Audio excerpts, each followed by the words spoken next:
we'll have to wait for, if Hayley's not here.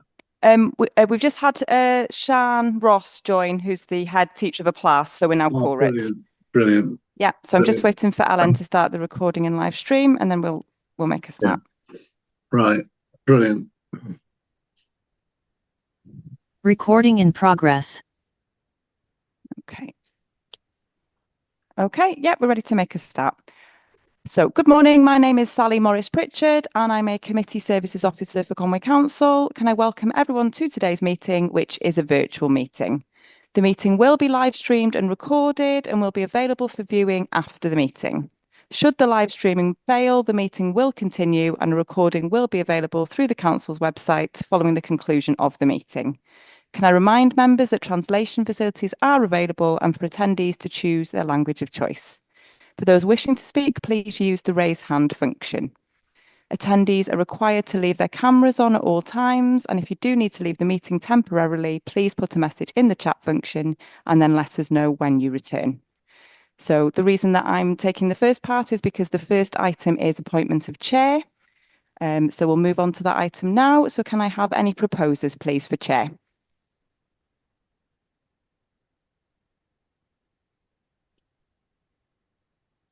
Frank, was that your hand up? Yes, Sally, good morning. I would like to propose Roger Boone to be the chair. He's been an excellent chair ever since I joined this committee. Yeah. I'll second that. Second by Angie. Okay. So. Thank you, Angie, second. Okay. Do we have any alternative proposals for chair? No hands up. Okay, so I'll need a show of hands and we'll just need to take each section separately. So if we could go for county councillors. Yeah, okay. And faith representatives, if you just raise your hands. Okay, and teacher representatives, please. Okay, yeah, so Roger, you're reappointed as chair and I will hand over to you now. Okay, well, thanks for your confidence, folks. I need to explain my position before I move on, but before I do that, I just want to welcome a number of new members. Our new primary representation from head teachers is Sian Ross from Isgully Plas. So I know you're new in post. I think it was probably Easter, Sian. So a warm welcome to you. And the Reverend James Garnett, who is the new Methodist representative. James has a considerable background, particularly in music education. I think he was chair of the National Association of Music Teachers there. A warm welcome as well to Bronwyn McKibben, who is representing, as I used to do years ago, the English Presbyterian and United Reformed Church. And Bronwyn is also a retired teacher. I think, Bronwyn, you retired at the end of the last educational year.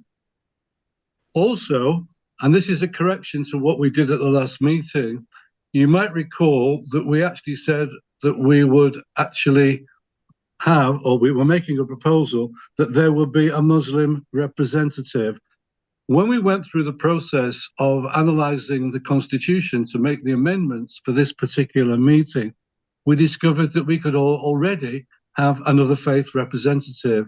And it was clear that the Muslim community, with over 100 plus members, was probably the most significant in our community.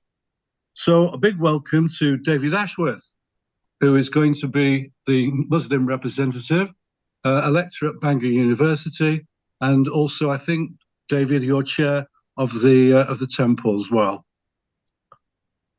Good morning. Thank you, Roger.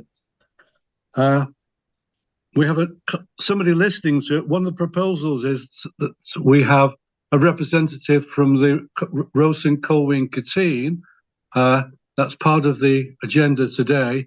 And so welcome to Claire Healy, who's observing the meeting, also a teacher.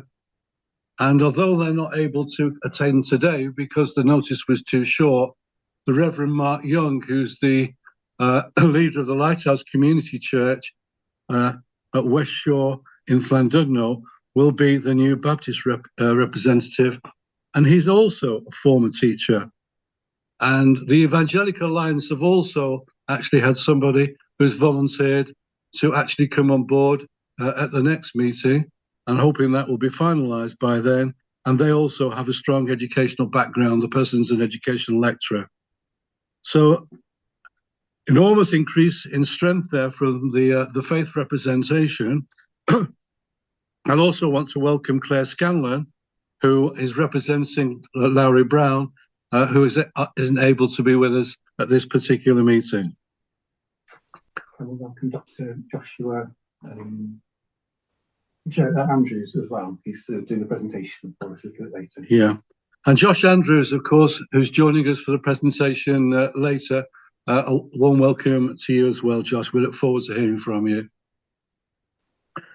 Okay, my particular position is, as some of you already know and know me personally, is that sometime in the next 12 months, I'm intending to leave Llandudno, sadly.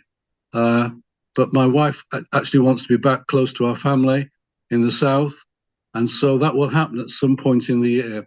So the appointment of a vice chair is really important because there's going to be transition arrangements as well, and we intend, Phil and I, to actually bring in the vice chair into all our preparation meetings in the meantime, so that we can run smoothly into the future.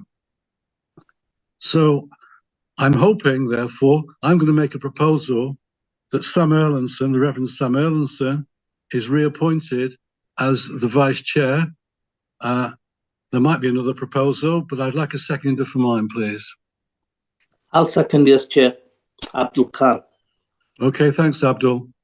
Okay, do we have any other offerings? No? Right. We'll take a vote on that then, please. Could the faith representatives first, please? Teachers? Councillors?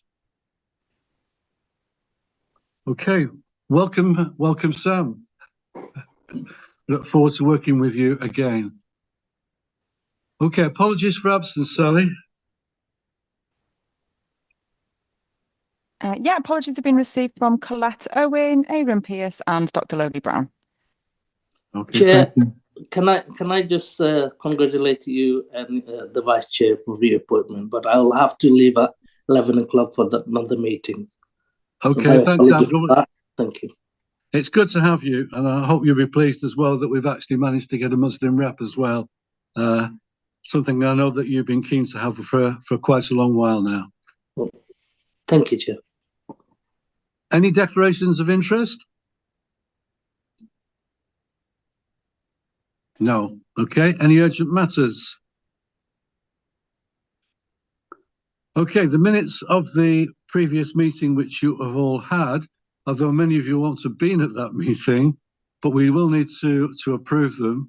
So could someone propose that we accept them as a correct record? I'll propose, Chair. I was there, so I'll propose. Thank you. Thanks, Abdul. Can I have a seconder, please?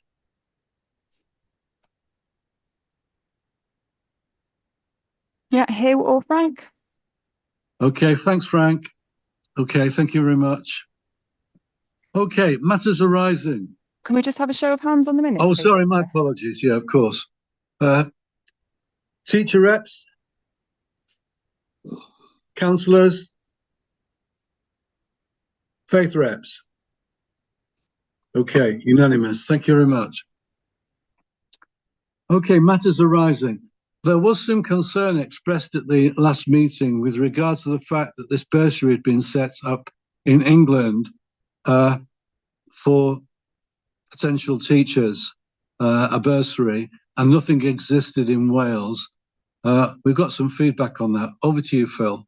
Yes, on behalf of SACRE and NAPFRE, we attended a meeting with Welsh Government to talk about the bursary and to encourage more engagement with the ITE programmes across Wales. We were informed that all of the ITE places that were allocated for religion, values and ethics and religious studies have been allocated at key stage, sort of in a secondary level, PGCEs. So they weren't worried that there were a lack in numbers. In conversation with Welsh Government, they had done some research into the bursary. and it suggested that a lot of people join a PGCE or an ITE as a result of the bursary, but then probably don't see it through to fruition. So actually a lot of money is thrown at ITE students, but then the payoff isn't there because they don't quite make it through to second or third year of teaching. And so therefore the bursary probably isn't as effective as it could be. So it entices people in, but it doesn't necessarily generate the quality of teacher that is required within the school. Welsh Government are looking at it in terms of a much bigger picture. So there is the impact. We're going to be looking at the WJEC specification for religious studies a little bit later on, and the concern that teachers have around that as a specification, and the impact that that's having on recruitment at key stage, well, in a high school. It is having an impact across Wales. As long as I've taught over the last 20 years, in a school where you'd have 2 or 3 history teachers, it would be common just to have the one religious education or RVE teacher. So it's common practice to have less RE trained staff compared to maybe other humanities, equivalent humanities subjects. They were looking at the recruitment issue and also uptake at key stage 4 for examinations and full course examinations, and then looking at the impact that that's going to have.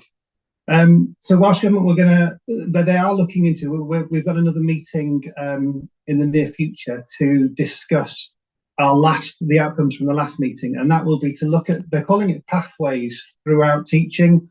So what would bring in ITE students would be good quality degree students. What brings in good quality degree students would be good quality A-level students. What brings in good quality A-level is a result of GCSE. Good quality GCSE is good quality RVE in year 7 to 9. And they were looking at that process to see how we can produce engaged individuals to make sure that their experience in RVE is of a good quality, that they would like to then continue that at GCSE, A-level degree, and then moving on to ITE as a subject.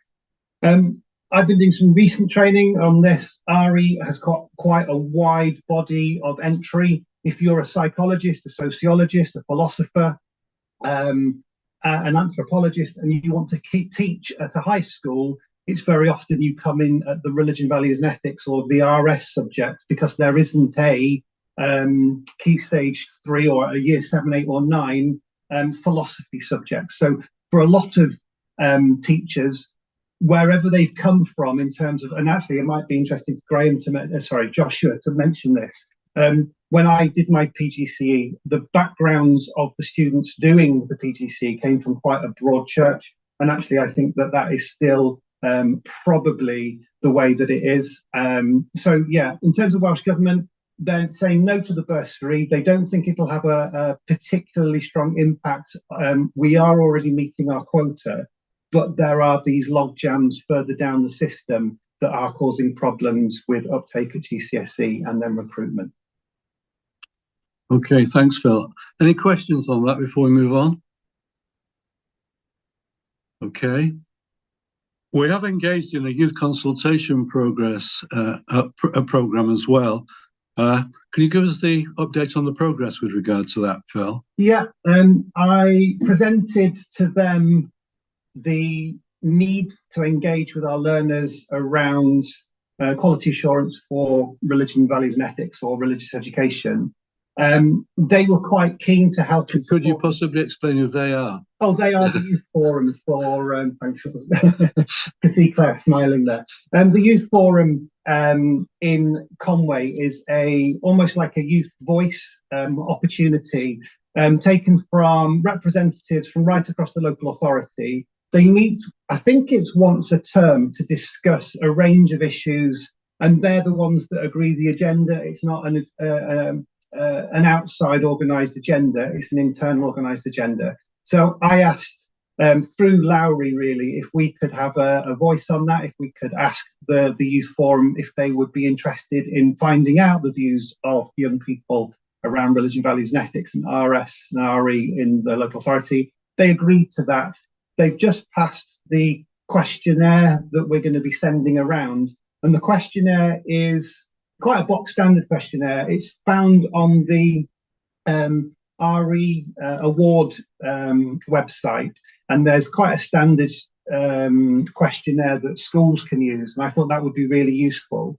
The way that we're going to roll it out needs a little bit of thinking about, because one, we're going to have hopefully lots of responses from across the local authority, but also the schools will benefit from their individual responses from the pupils that go to that school, because it will be a really good quality assurance and pupil voice monitoring within that particular school. So I think I need to meet with the secondary heads of department and say that this is what the youth forum have agreed to. They're going to be analysing the results, but also the results will be really useful for individual departments to look at the quality of their religion, values and ethics. So I think it'll be a really good process. And then we will then seek to hear from the youth forum on what they would consider being the next steps as a result of the findings from the questionnaire. And we don't want to preempt that, so we'll leave that to them once they've got the results. Is it the intention, Phil, that in fact the results of that consultation in fact go out to the schools? Does that mean that they're going to write, or are we going to write, them to write with Larry's endorsement, or from us? From my previous meeting with the youth forum, I think they will endorse what we do. Right. Okay. I think they will ask us on their behalf to write a letter or to disseminate the responses. Okay. I think that's how it's going to work. But I'll go to them and I'll ask them. But when it came to the questionnaire, they didn't want to come up with a questionnaire, but they were quite happy for me to come up with a questionnaire for them to endorse it. Okay, so that's the forward planning then. We have the request at the... any further questions on that? Apologies. Okay. We had that request, in fact, from the Jewish community about them providing various material into schools, and we were very conscious that whatever we did needed to actually present the broadest possible view of what was going on in Israel and Gaza and so forth. So in terms of finding something balancing that, I had noticed that Christian Aid had actually produced a film called a Tinderbox film, which actually does that very thing. And I was wondering, you won't have been able to see it, but I was wondering whether that would be the possible balancer, so we could then say yes to the Jewish community, that we could put them all out together. Any thoughts on that? Are we happy to do that then?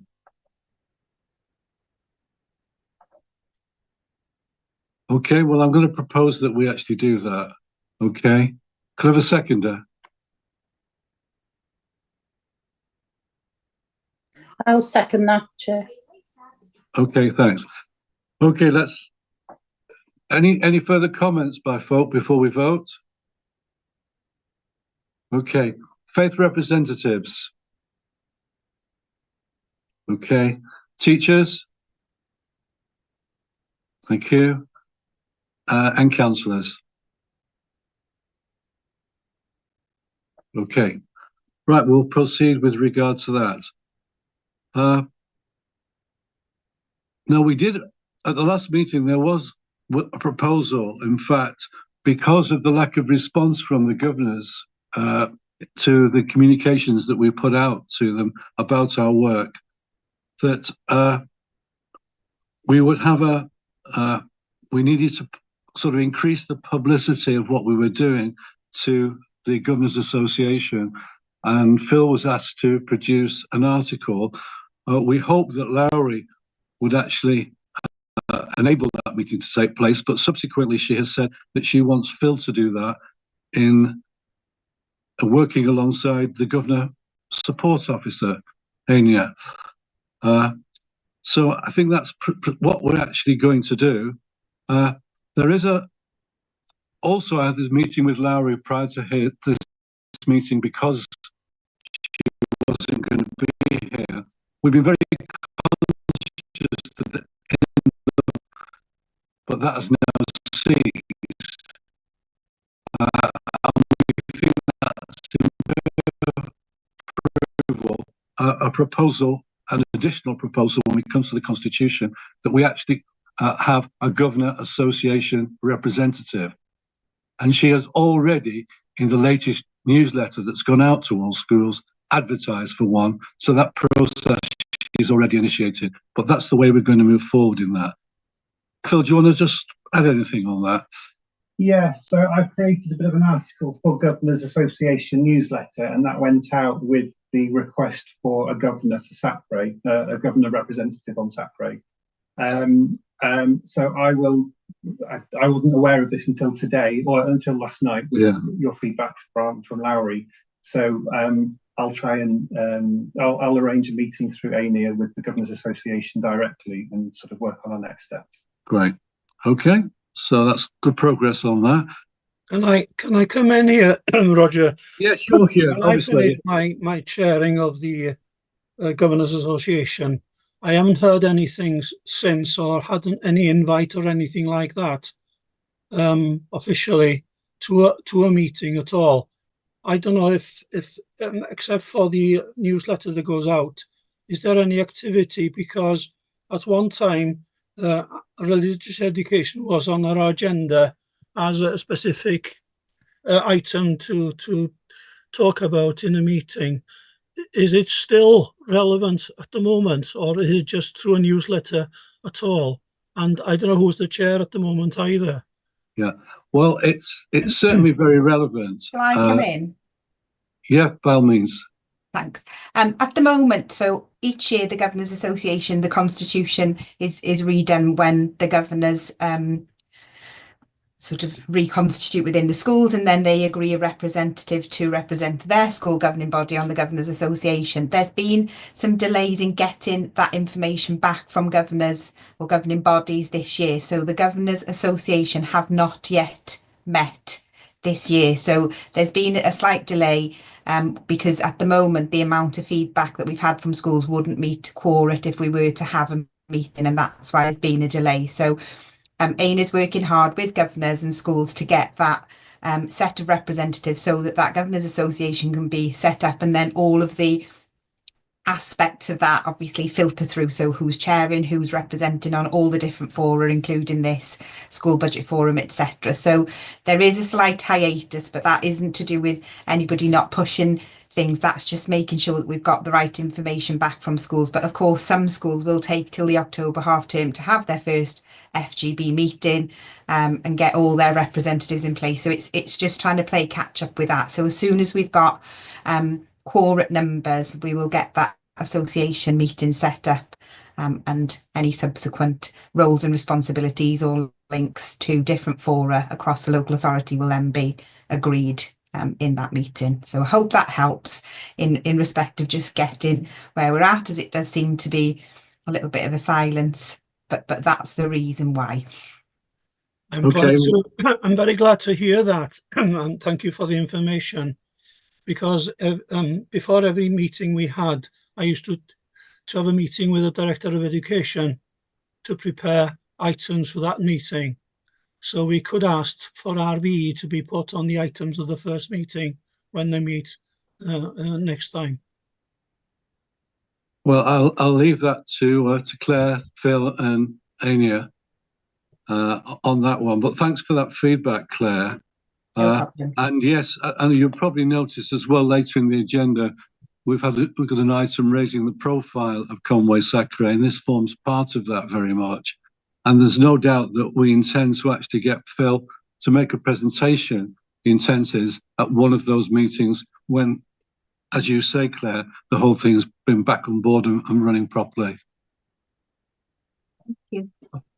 Okay, thanks on that. The key elements in all we do is the establishment of the teacher network. And so, Phil, could you just update us on the progress with regard to that? Yeah, we've had our autumn term meeting. It's nice that Hayley and Sean are here because both of them represent their clusters on the teacher network. Hayley and I have met separately to discuss the promotion of SACRE, which I think is still something that the the teacher network can do, but I'll mention that a little bit later. So Hayley, you'll like to know that I've 90% completed that leaflet, so that's looking good. In terms of the teacher network progress, we in the last meeting it was very productive. We didn't manage to everybody wasn't able to make it to the meeting. I think we had about sort of 60-70% attendance, and we've set the 3 days across the year. I think last year we'd set dates on a termly basis, and I think that was quite difficult, and I think that had the impact on the September date. But everybody's aware of the spring and the summer dates now and have confirmed that, and we've asked them to prioritise that as a date in their own diary. We discussed what schools are looking for at the moment, and interestingly, in a meeting that I had with Hayley afterwards, it is quite difficult to get your head around the breadth of what religion, values and ethics contains in an agreed syllabus. And actually, if a school's coming to that cold, or if a school's doing that on its own, it is quite difficult. So we talked about putting up examples within the current lenses. So we talked about the natural world and living things. It's a very common lens that teachers will be using to teach within religion, values and ethics. And we all agreed that we were going to send some work and create we've already got our Teams network, and we're going to upload some examples of what planning might look like, what the learner's work might look like, what some presentations for lessons into that. And that's obviously a shared area that lots of teachers across Conwy have got the access to. In the meetings that I've had with the head teachers in the primary and the secondary heads forums, I was able to promote that Teams, and as a result we've had another handful of teachers that have got access to that Teams network. So it is growing, and we just need to continue that. And we have some ideas within the teacher network of being able to promote the network across our clusters. But I think that's growing, and I think that's really, really positive that there will be this. Hopefully, it's very difficult to get teachers to share work because of the way that people think they're going to be judged, or the way that people think that they are, that they're not necessarily good enough. So actually, it takes a brave teacher to do that. And so we've asked that the network be those sort of initial brave teachers that share their work, and it starts a conversation. It starts the conversation of what we can do, how can we make it better, rather than sort of stating, yes, this is the be all and end all, and this is wonderful, good practice. It's there as sort of initial planning that hopefully can initiate a conversation in schools to then develop their own religion, values and ethics. If Hayley and Sian want to mention anything else that we discussed, they are really, really good meetings. So they're about an hour and a half. We often meet, or we've met all of them have taken place in Blessed William Davis under the brilliant host of Lucy. So yeah, if Hayley and Sian want to mention anything about the most recent meeting, if I've not covered everything. Over to you, Hayley, Sian. Hi, no, I think you've covered the majority of what, I would have said. Having that go-to folder as well for staff to go and look at, good practice or examples, I think would just be fantastic. Thanks, Sian. And it's a key issue, of course, because we have a lack of specialists within the authority, that the teacher network becomes very strong. And as Phil's hinted at, the sharing of good practice and I mean the confidence to share that practice or even pick it up from somebody else is fundamentally important to what they do. Can I just clarify? We don't have a lack of specialists at secondary. No. But we do have, well, it's not that we have a lack of specialists, it's that there is just a variety of pathways into primary teaching. And so you can be, you can do a religious education-based degree and then go and do a PGC for the primary. But it is a general certificate generally in a primary. And so it's about confidence building in the primary sector. But I think in the secondary, it is worth noting that we do have specialists in the majority of our schools for GCSE. Okay, thanks for that correction, Phil. Okay, any further questions on that key issue? Gai, dwi'n mynd i siarad yn Gymraeg rwan, Phil, os gai. I'm going to speak in Welsh now. Da ni'n ymwybodol We're o'r aware problema of staffio mewn problems, ysgolion staffing uwchradd problems hefyd. in high Mae'n schools as anodd well. cael It is rhywun, difficult to ynde, get sydd yn somebody, arbenigwyr you know, who yn yr adran yma efo specialises, gynnon ni. Ond even cofiwch though we na have. un person yn But aml remember, sydd efo one person arbenigedd. normally has Os the a ddim, da ni'n specialised. You know, defnyddio y gair we don't adrana use yn the aml word rŵan, departments as arweinwyr often pwnc now. ydyn nhw, They're ac un person yn aml sydd mewn ysgolion, leaders, and it's quite lle often ma' just hyn yn y one gwestiwn. person in a A school. hefyd, rhaid ni gofio We also have to sy'n amlwg mae remember staffio'n how gweithio the rŵan staffing i'r model dyfodol works now for oherwydd the y future cwricwlwm because newydd. of the new Achos curriculum. un Because arbenigwraig o fewn one y maes specialist cymdeithas within yma humanities, yn bwydo there's y only one wybodaeth who's there then feeding the information to whoever is, you know, in the school. So again, that can translate back to a subject specialisation and how we look at this area within the new curriculum and evaluate the work of the area where it has been integrated here. And that then leads, of course, to, you know, on results later on. And maybe Phil can show us how that would work then, where GCSEs are in the question.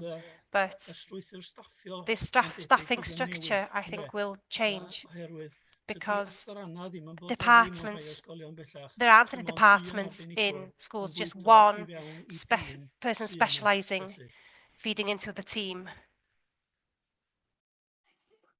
Okay, well, thanks for that, Hugh. I know you've been particularly concerned, I think, as all of us, that, you know, as in the secondary school in particular, it gets integrated, OVE gets integrated into humanities as a whole, and therefore the whole tracking of the amount of actual OVE teaching takes place within that larger enclosure. I know that's been a concern of yours, but Phil, could you respond on that, please? Yeah, I think what Hugh said is sort of, it is correct, but it's been correct for a long time. So there are no new changes in staffing at Key Stage 4 or sort of for high school or for high schools in general. Actually, when you look at the profile of, especially in the north of the local authority, over in the east in Abergele, I know that they've got 2 teachers of RE specialists. I know that Brunellian have just recruited a new member of staff, and they had 4 very strong applicants actually for this sort of second member of staff in Brunellian. And as a conflict of interest, my wife went for the job as well, and I consider her to be quite a strong candidate in RE.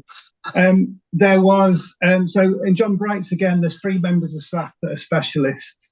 I'm not so sure about sort of the southern local authority schools, but I know that for the schools that I engage with sort of regularly, there has been an increase in, also Conwy, they've taken on a new teacher as well. So they've got 2 members of staff teaching RBE. Now, when you compare that to history and geography, it will always be reduced compared to the numbers of those. But that's not a new thing. That's always been the case as long as I've been teaching religion values. As long as I've been in advisors as an advisor and a teacher. So in terms of things, I don't think things are getting worse or any better. I think things are as they always are. I think there is a conversation around GCSE and the impact that the previous GCSE and the current specification could have on examinations. I think that is more of a pressing concern. But in terms of staffing at the moment, for the local authority, I think it's relatively buoyant. Diolch yn fawr, Phil. Okay, well, that actually takes us on to the next item quite neatly, which in fact is about the new GCSE specification. I personally have some concerns with regard to this because teachers have been working very hard in schools to establish the new RVE curriculum all the way through the primary sector and into Key Stage 3. But once we get into the secondary school, Key Stage 3 obviously has to knit with Key Stage 4, which of course is the GCSE. And the new GCSE specification is not religious values and ethics, but the more traditional religious studies. Yeah. And I have some concern therefore about the knit that's going to take place between the new curriculum and what's being offered to us in terms of GCSE qualifications. And I think it's a really big concern, and I'm not sure how we proceed with regard to that, but I'd like Phil just to take us on that one. If I just share my screen, I'll take you briefly through the specification. So I'll share my screen. Hopefully you'll be able to see the GCSE Religious Studies on your screen, is that right? Yeah. So very quickly, I'll just move over there. The new Religious Studies specification has been published in draft form. It's not been finalised as of yet. As I'm aware, I think a couple of the other humanities subjects are no longer draft. They have been agreed. It's from first teaching next September.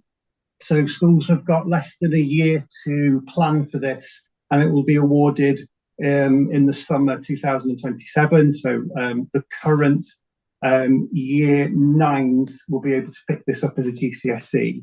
It's already been mentioned that it's religious studies, not religion, values and ethics. So it is a narrowing of what is quite a broad subject in year 7, 8 and 9, and sort of before that for primary schools. And the GCSE, the brand, will only focus on the religious studies. In terms of the content, there's obviously the normal bits of information that you'll find there. But the bit that I think is important for us to get our heads around, or for me to get my head around, is the way that it will be structured. So there are going to be 4 units. The first, unit 1 and 2, is 50% of the qualification, and units 3 and 4 will be again another 50% of the qualification. There's no short course being offered, it's full course only. So you can't divide this across 2 years and do sort of the short course in statutory time. So statutory RVE, which we would suggest would be an hour a week, this does not meet that requirement. If you do it, it does do your statutory requirements, but it does more than that because obviously it's a full GCSE. Unit 1, religious and non-religious beliefs, teachings and practice, which is a written exam. The second unit is a non-exam assessment, what they call is an NEA. This will be up to the teachers to mark. In old language, it would be coursework, but it's not called coursework, it's called non-examinable assessment. So I think you can understand it in those terms for those of us that used to do coursework. The question will be presented, and the idea is that students will be able to bring a local flavour into that assessment. So if there are some Rastafarians in Llandudno and you're learning about this and how it relates to the bigger picture of beliefs, then you may be able to reference that. We don't know. There's not much detail that's come out related to this particular unit, but I think it's to try and give that local flavour to a national qualification. Unit 3 is roles, rights and responsibilities. Again, an examination. And then Unit 4 is NEA, but it's not marked by the teachers. It'll be marked by the board. So it'll be marked by WJEC. So Unit 1, 3 examinations. Units 2 and 4 are these NEAs, non-examinable assessments, but Unit 2 will be marked by the teachers and not by the board. The other bit that I was going to mention, there is a lot of reference to the curriculum for Wales and how it feeds into religious studies, but there is that recognition that the brand of religious studies has been kept, or the subject of religious studies has been kept, as opposed to broadening it. But the bit that I was going to highlight is this bit here, where it talks about the content. So the content for the examinations will be Christianity or Catholic Christianity, and then one other principal world religion from the list of the big 5, as we used to call them. I thought we were moving away from the big 6, and we were looking at the range of beliefs and how that would have an impact on Wales. So it's interesting that WJC have chosen the big six again, or the big five in Christianity, and then non-religious beliefs. In terms of the impact that it's currently having, teachers are a little bit overwhelmed with the amount of content that's in the specification and how much needs to be presented in they call it guided hours. So it'll be 120, no, it won't be more than that. It's a full GCSE. So you're looking 2 to 3 hours a week. I think it's 5 periods a fortnight is the recommended hours. That's fine if you've got 5 hours a week, but if you haven't, which lots of schools opt to do a full course in short course hours, or maybe take a bit of time after school, that's what we've seen historically. And then because the results are really bad, because the GCSE is being taught in time that isn't, the equivalent amount of time that it needs to be taught, then schools are pulling the GCSE and then replacing it with the AGORED and other qualifications, because you can do that in an hour a week and still receive a relatively representative grade for the amount of time that you're teaching it in. So that's if you want to take a look in any more detail, please go onto the WJEC website, type in religious studies and look at the new specification in any more detail. In more detail, that will be good for you to familiarise yourself with that. But what it does when teachers start to pick this up as an option for their GCSE and for their mandatory RVE, we don't know what the impact will be long term. So I'll stop sharing my screen. Okay.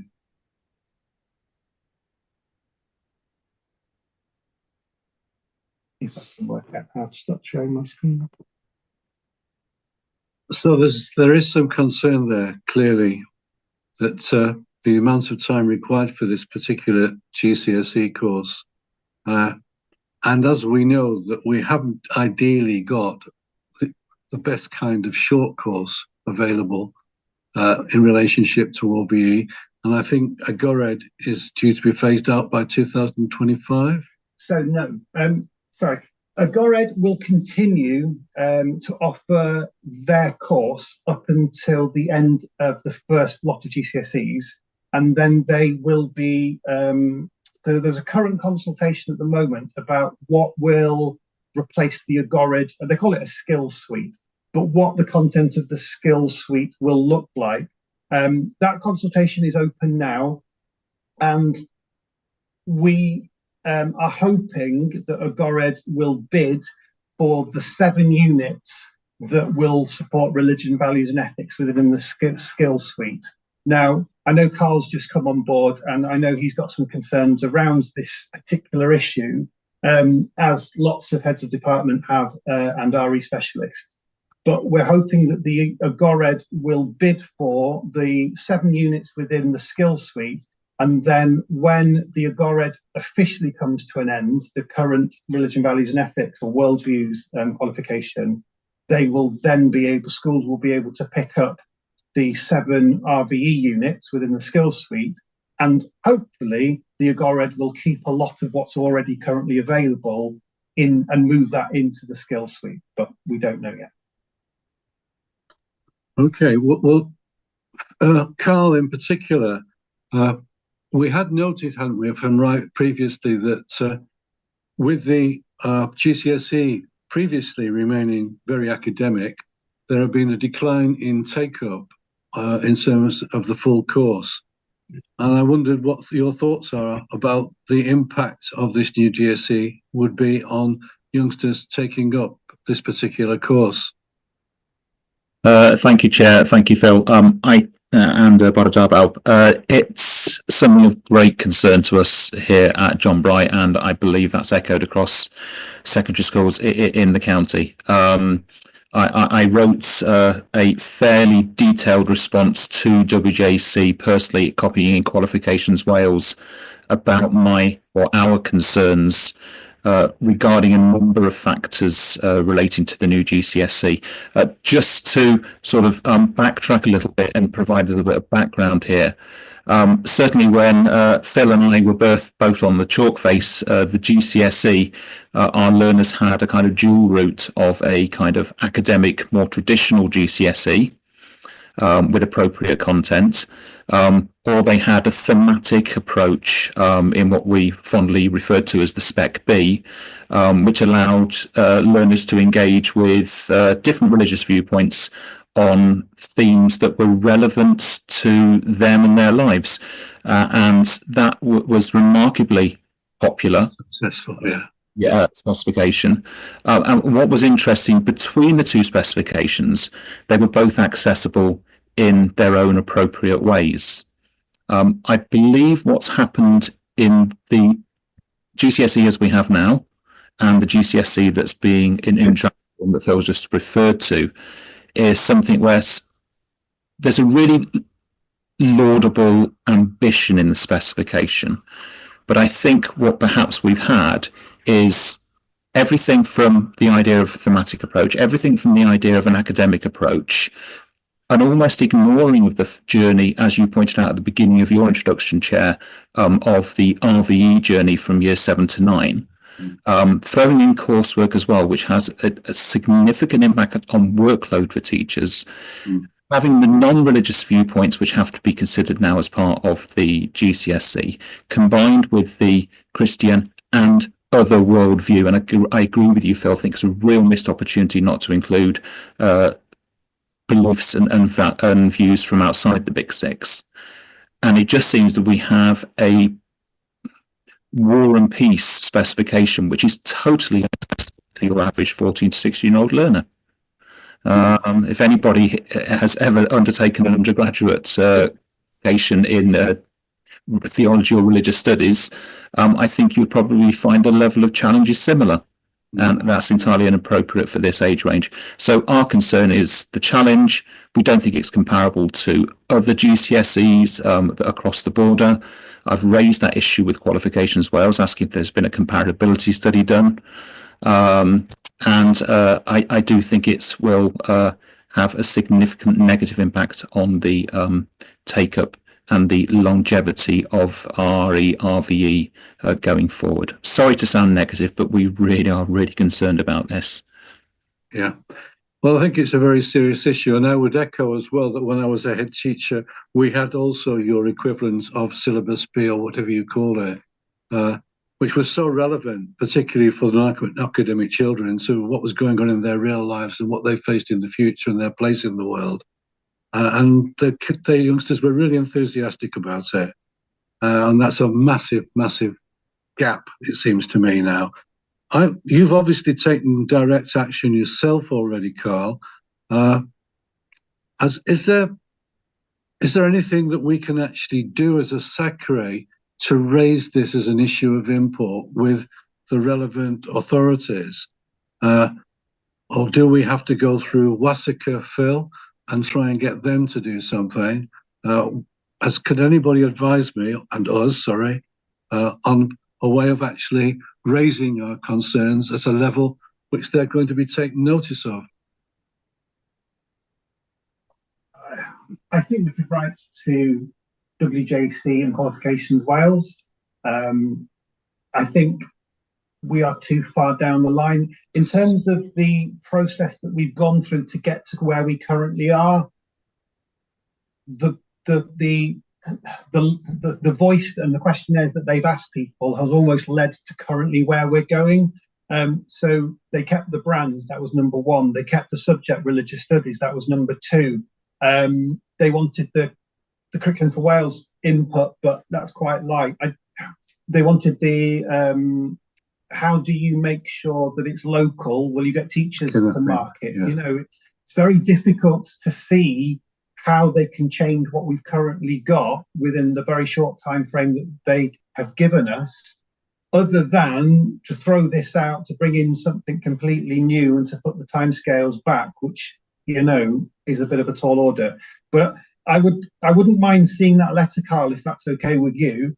And if I work with Roger, and possibly if we could use that as a substantive template to create something, if that's what SACRE would like to do, and somebody would like to propose that, I'm sure we could write our own letter and just see what the response is, because I think that would be interesting. Have you had a response, Carl? I have, and if you forgive me, I'm just going to read it verbatim. Good morning, Carl. Many thanks for taking the time to write in about the proposed new specification. All of your comments will be reviewed as part of the review process before the final specification is published. I'm happy the proposed professional learning, the proposed professional learning events in the spring. Now, remember what Phil said, we're talking about first teaching for September, and there's no professional learning for this until the spring, will allay some of your concerns. Very happy to have a conversation about this, Carl, which I thought was kind of an interesting comment to make. It's almost like he didn't want to put anything in writing, because the person who's now got that kind of role as GCSE subject officer is the previous chair of examiners for the Spec B. So yeah, it is kind of interesting where he's landed there. But yeah, so that's the response I've had. But yeah, I'm more than happy to share that with you, Phil. Yeah. Sorry, who's got the hand up? Abdul. Abdul, yeah. Sorry. Yeah, thanks, Chair. As it's still in draft form, I propose we do ask Phil to write on our behalf, Chair. I find it just quite confusing as well, especially, yeah. So, yeah, I think as a SACRE we should write. Okay, thanks for that. Yeah, thanks for that. Joshua Andrews has his hand up as well, Chair. Yeah, I can see that.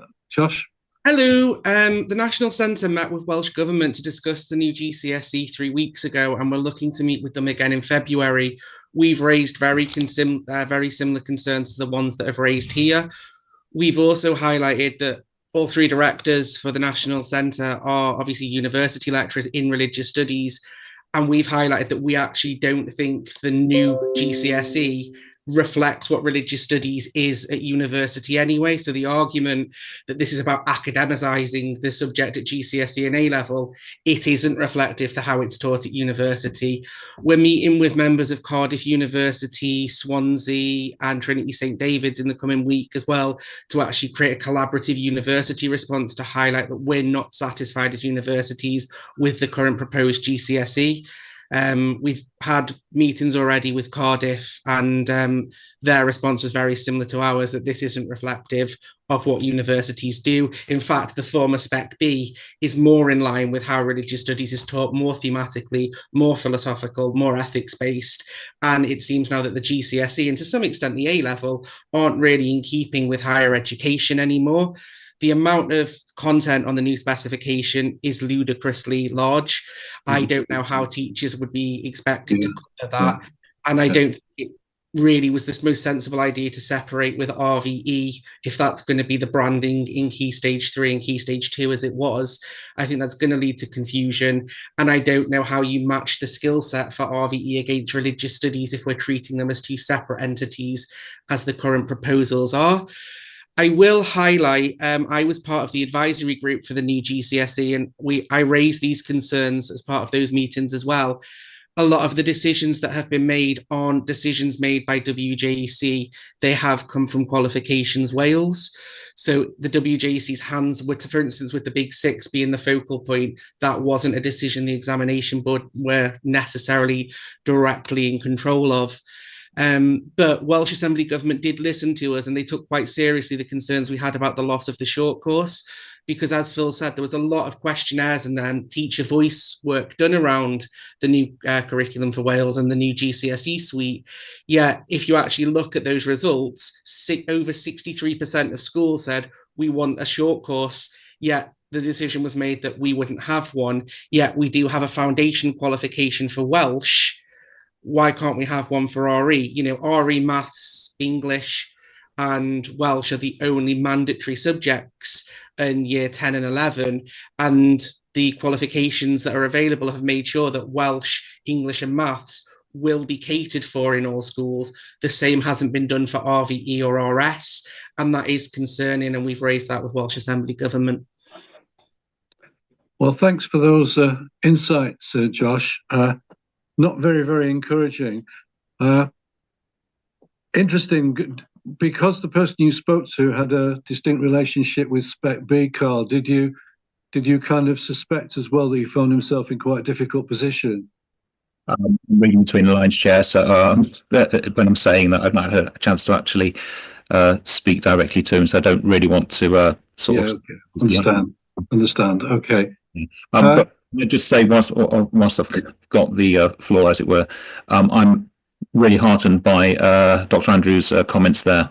It's really good to hear, on one hand, that we're singing from the kind of same hymn sheet, if you forgive the analogy, but also of a concern that we're saying these things and decisions are being made which don't seem to be aligning with that. And I think that's of the greater concern. And I was fortunate enough to be involved in the writing of the A-level specifications it currently stands. And I do know for a fact, as Dr. Andrews suggested, that WJC's hands are largely often tied on what they can actually do by the regulators. But the only other observation I would make is if we were, as a SACRE, to look at the specification for EDUCAS, which is the WJC's branch in England, it has less challenge, less content, and is more accessible than its Welsh comparator, because they're under Ofqual, not Qualifications Wales. And I think that's something that we do need to challenge them on, because that is a concern that our learners are being, in my view, disadvantaged to their English counterparts. Thank you. Okay, thanks. Well, there are a lot of strands to this particular issue. Is the suggestion, Josh, that we were better to write to Qualifications Wales rather than the WJC? I would advise you to do that. That's what I know some other SACREs that I've been invited to speak on. That was a decision that was made there, that it would be a good idea to target Qualifications Wales, as they have more authority, if you like, than WJC about the issues that a lot of us are concerned about. Okay. Well, can I, following Abdul's proposal, we're looking at it more in detail now. Can I suggest that Phil and Carl get together to look at what Carl's already submitted as well, and that's whole issue that he's just raised, a subsequent one, which is a tricky political one, relationship to England. It always will be in Wales, but also that you actually, once you've got that together, that before we do anything, Josh, would you be happy for Phil to get in touch with you and discuss this further, so that we could actually maybe amplify this? You've got a much greater involvement and background than any of us had, and that would be really, really helpful. Yeah, no problem at all. Okay, well, on that basis, before we make a final proposal, any more questions? Can I just support what's been said at the moment? And I'm really worried about the different abilities within this key stage at the moment. And in the end, how assessment will be done? Will there be, is it possible to assess at different levels and so on? So I think I agree with what's been said. What I'm worried about now is a timing element. This is supposed to be for 2025. Yeah. And, you know, regarding resources to begin with, we are always worried about resources and the translation of resources into the Welsh language as well, and the training for staff, and also choosing subjects and so on in schools. And we have a great time element problem here for 2025. I think that's already been outlined by Carl as well. So I think if you look at it politically, the chances of making some kind of impact in time for September 2025 is unlikely, I would have thought. But hopefully that any representations that are made could make people rethink about the way we're going forward with this, and possibly there could be amendments in the future. I don't know, but certainly I would agree with you that this is impending and therefore a matter of urgency. I would hope, therefore, that that our SACRE here will delegate that now to Phil and to Carl with consultation with Josh, and that whatever we produce, we won't come back to you for any kind of endorsement. We'll just proceed with that so that we can get it in as quickly as possible. So I'm going to make that as a proposal, and I'd look for a seconder. Thanks, Neil. Okay, faith representatives, please. Okay, councillors, teachers. Okay, unanimous. Okay, well, thank you for that. And it is an area of considerable concern, particularly given, as you outlined as well, Carl, both of you, in fact, in what you've just said, in the whole change of the nature of approach to the subject and the way it's taught at Key Stage 2 and hopefully at Key Stage 3. And the fact that that needs to flow all the way through. What I hadn't realised as well, Josh, was in fact that there was a disconnect between what was being offered there as well and between what would be offered academically at A-level and on into graduate studies. And I hadn't appreciated that at all. And I think that's also a really important issue that needs to be covered in what we write. So thank you for that. It's been a very, very helpful discussion, and thank you indeed for your input. Much appreciated. And as Josh has been speaking quite a while, maybe it's an appropriate moment for us to move on and you introduce him in the next item, Phil. Okay. Oh yeah. So can I introduce Josh, Dr. Josh Andrews. He is a principal lecturer at Bangor University and a co-director of NCREW, which sounds really cool.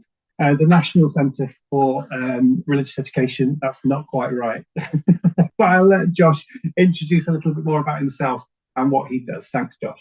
Hello, so yeah, I'm Josh. I'm a lecturer in the Philosophy, Ethics and Religion department at Bangor. I also teach on the PGCE Secondary for Religious Education, and I'm one of the directors of NCREW, the National Centre for Religious Education in Wales. I've been asked to speak to you today about the National Centre, what we're doing and how we could potentially work with schools in Conwy moving forward. So I took over as one of the directors for NCREW in 2020. When we took over, myself, Gareth and Lucy, who were the other two directors, the centre had become nothing really more than a resource centre where schools were able to come and grab a box of resources if they wanted. It was primarily only being used by primary schools in Anglesey and Gwynedd because it wasn't really being advertised. When we took it over, we wanted it to become significantly more than that. We wanted to see how the centre, and also to an extent Bangor University, could actually support RE and now RVE across Wales. So we've done considerable amounts of work with local secondary and primary schools in the last 2 to 3 years, trying to ascertain exactly what teachers want from us. We've also repeated the work with schools in South Wales to see what they wanted from us. And we've now sort of developed a suite of different opportunities for schools and teachers that we think are hopefully meeting some of the demands or needs that teachers have. So firstly, in the next 2 to 3 months, we're going to launch a whole set of different learning resources around teaching pacifism in RVE. We're very aware that now RVE is established in a lot of schools. There is more focus on teaching non-religious worldviews, and pacifism was one of the ones specified in the new curriculum. So we've worked with teachers in Denbighshire and Conwy to create a whole host of learning resources and teacher guidance about how to incorporate themes surrounding pacifism and pacifist philosophical conviction into the curriculum.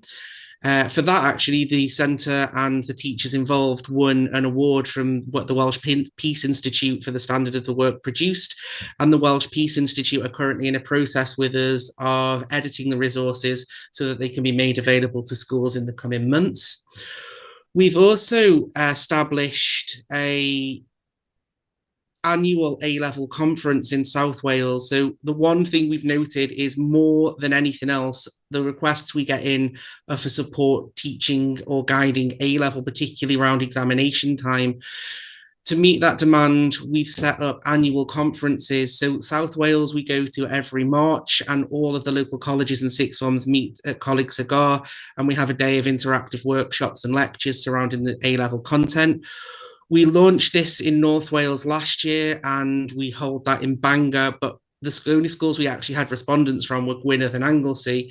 So to try and counterbalance that, we're now proposing to hold 3 of these across North Wales.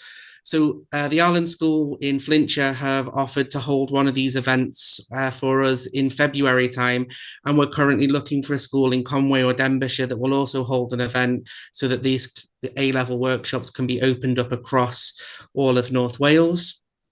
We are also in the process of creating a new set of resources about the teaching of the church in Wales.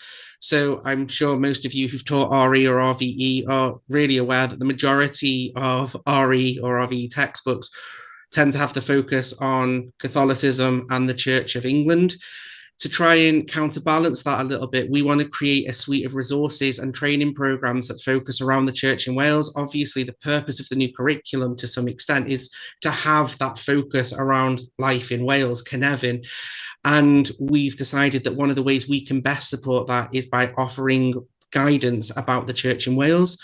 We spoke to several members of the church who are on board to work with us on this. So we're going to hopefully create a suite of online learning opportunities that will involve videos, interactive games and things that students will be able to play in a classroom setting.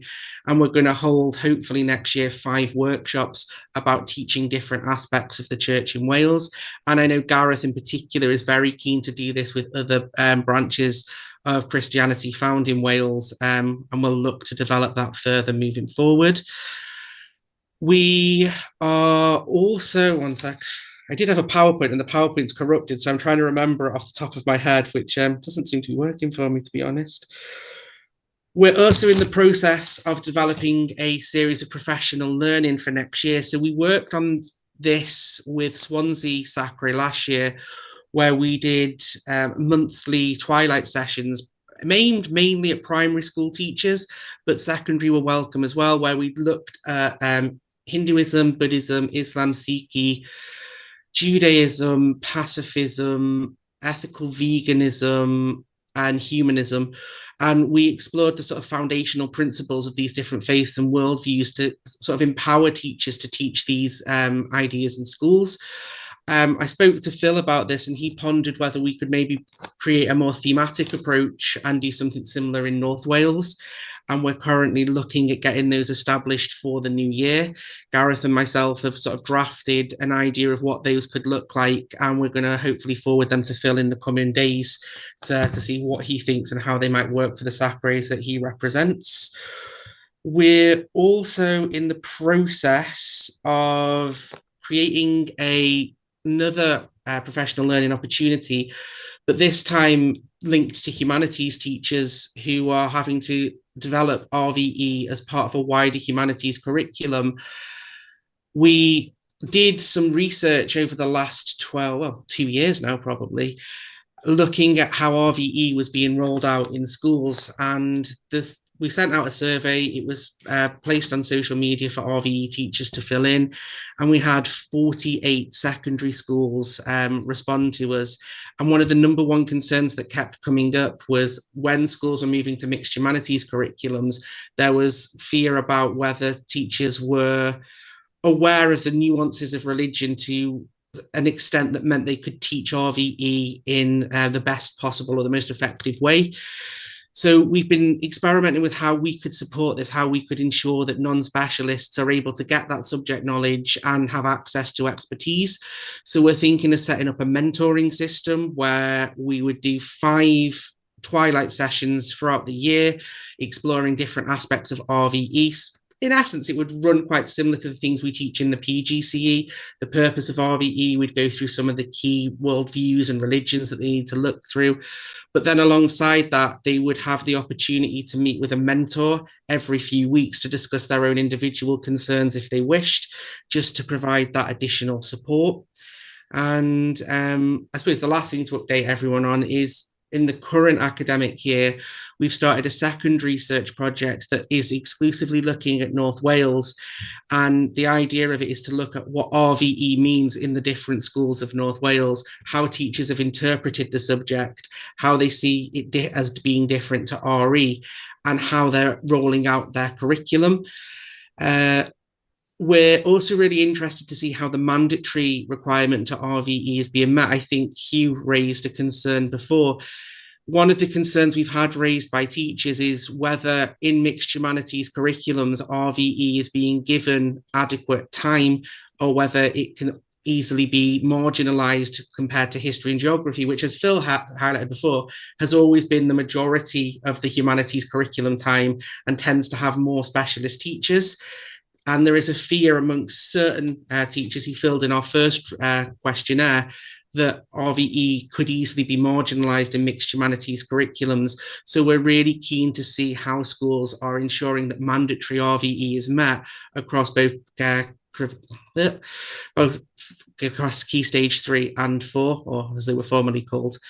So we're currently working with schools in Anglesey, Gwynedd and Flintshire, and we're hoping from January to be repeating this process with Denbighshire, Conwy and Wrexham.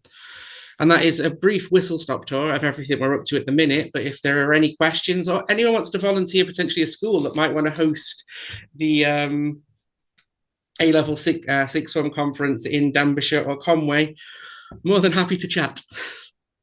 Give me a chat. I'm happy to do that. Oh, grand. Thank you.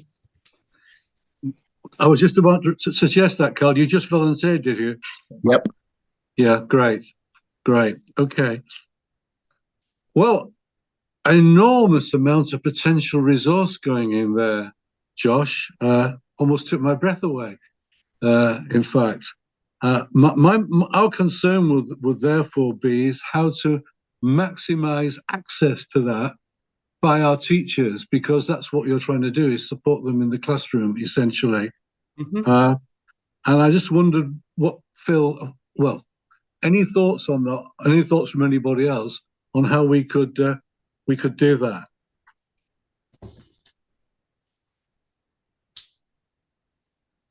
I can highlight what we're currently doing if anyone is interested to try and get schools interested. We've created an email list for every school in Wales, and we send out regular updates of what we're doing to schools. We're not always aware if they're getting to RVE teachers, though. We do in the email put for the attention of head of RVE, but quite often we don't get much response back. There are particular, I'd say, schools that we know get these emails because we hear off them all the time, but there are whole regions of Wales where we don't get much interaction. There are, I'd say, possibly there's some areas of South Wales like Cardiff, Swansea, Pembrokeshire. We get a lot of schools requesting. Conwy, probably one of our, Conwy, Wrexham tend to be our lowest regions where we're getting schools actually interacting with us. We do quite well with Flintshire, Anglesey, Gwynedd, and Denbighshire, but not necessarily Conwy or Wrexham up north. Right. Kel, I'm sorry. It was hand up there. Can I come in here? Maybe it's a little tangential, but I see that we're going now. Teachers in schools now don't live in the locality of the schools, and sometimes they don't know the areas. I think we're looking more at the moment on the macro rather than the micro here. We've got, as a Presbyterian church, non-conformity in Wales is declining greatly at the moment, and we're coming closer together as denominations in localities at the moment, and working quite well together, to tell you the truth. But how do we relate that to the Cynefin aspect within individual schools and the knowledge of individual teachers there? We have ministers, very good ministers, going into schools for religious worship and assemblies and so on at the moment. But as to the local area at the moment, how do we get knowledgize children regarding what's happening in religion in their actual area? You noted the church in Wales, but I live in an area where, the churches are independent and Presbyterians at the moment, working together with the church as well, and trying to fit that local area into our RV into that is rather difficult. It seems to me that the models I've received are about okay, history is quite good. You can go to saints and all these things that happened many, many years ago, but nothing very recent in many places. And also geography is easier as well. But I don't see a clear area for an individual's goal in a smaller locality working into the curriculum here. I don't know if that's any help or hindrance. I'm not sure. But Yeah, sorry, can I, before I ask Josh to respond to that, just endorse what you were saying, because the growth of the number of churches involved in local cutscenes representing the Christian churches coming together in common purpose has been significant. Hence the changes we're proposing to the constitution of this particular group. So, Josh, would you like to respond to this? And then Claire I know Claire's got a question as well. Yeah, so Gareth, who is my counterpart, he deals more with Christian-based work schemes. I'm Eastern religions, but I know he's been in touch with numerous nonconformist churches and church groups to start looking at how we can interweave their belief systems into the work we do. One of the things that I know, it's not necessarily something we've started yet, but it's something we've discussed with another SACRE, is actually creating religious maps of the area so that we can send them to schools highlighting the religious history, the current religious practice. So if you like, packs that inform teachers about their locality and the religious nature of their locality. And also maybe something building on what happens in RE hubs, where there's a resource where people can actually access local churches, local ministers, local religious speakers, so they're aware to get them in. We were in the process, we were hoping it was going to happen next week, but unfortunately it's not going to be able to. We were going to try and create an all Wales interfaith panel that was going to take place online, where we have members of different churches, different religious backgrounds and non-religious worldviews. And we were going to ask local schools to bring students via Zoom or Teams, and then give the students direct access to ask questions about the different worldviews. But unfortunately, we're really struggling to get a date when all of the different speakers can actually do. So it's looking that we might have to push that back instead of November, which is ideally when we wanted it because of Interfaith Week, to possibly February. But there are some things that we've started to bat around, the idea of having these religious maps that sort of really outline the religious nature of a particular area that could be sent to schools, and possibly having interfaith panels run throughout the year where schools can participate and ask questions of the different religious representatives. Okay, well, thanks, Josh. Claire? I was just sort of reflecting on Josh's comment about the lack of engagement or opportunity really to engage with some of the staff in Conwy, and I wonder, Phil, if there's any way that they can link into your teacher network just to get some of that, you know, if there's any way that we can just sort of bring those two groups together, because you've got the target audience, or at least some of them, in a way that might be able to filter some of that message out. I just wondered if that was a vehicle by which we could try and get a little bit more interaction. Yeah, we don't want our staff and our schools to miss out on what is a really good resource there. I think that was the purpose of asking Josh to come today, really, was just to sort of, once we've got it here, I think we can then start publicising it across schools. I know I'm going to have a word with Josh and Gareth about, I suppose, the access that schools have to the information coming out, because I know social media has been a big driver, especially with the responses to the questionnaires. But sort of, I keep on going onto the website and looking under the resources and the projects, etc. And that would be my port of call, because I'm 47, I'm quite old, and that would be my, but actually looking at the various vehicles in which it would be publicised, often because of my generation, I keep on looking at the website and then it's not there, and our conversations and the amount of stuff that's available, I need to change my way of thinking and make sure that we sort of publicise it to schools. To be fair, you're completely right. The problem we've got at the minute is our website sits in Bangor University's website, so the centre isn't actually affiliated with the university in any sort of official capacity. The centre is housed within the university because of a historic agreement. But part of this was the university were quite happy to house our website, so it didn't cost us anything. So Team Bangor. The problem is the university is having a complete website revamp, so all of our old pages are collapsing and new pages are being created, which means updates to the current old website aren't necessarily happening very quickly. And until, in essence, we've got through all of the academic schools, the university won't start looking at the wider affiliated groups. So we're just waiting until it's our turn to get a new website launched. We're hoping that should happen in the current academic year, but I completely agree with you. The website thing is really frustrating. Gareth, who deals with a lot of the university communications for our academic school, has raised this with the university IT system several times, because for many people, the website would be the first port of call, not necessarily the Instagram pages or the Facebook pages. I'm one of those people. I don't really like social media all that much. But yeah, I agree. It's a problem that we're trying to solve. It's just taking a bit longer than we'd like because of this huge university revamp and the new university website being launched currently. Yeah. Before I move to Carl on this one, Josh, could I ask you therefore to produce a short summary of all the services of support that you're offering? And I'm going to suggest that goes into our newsletter, which we send out.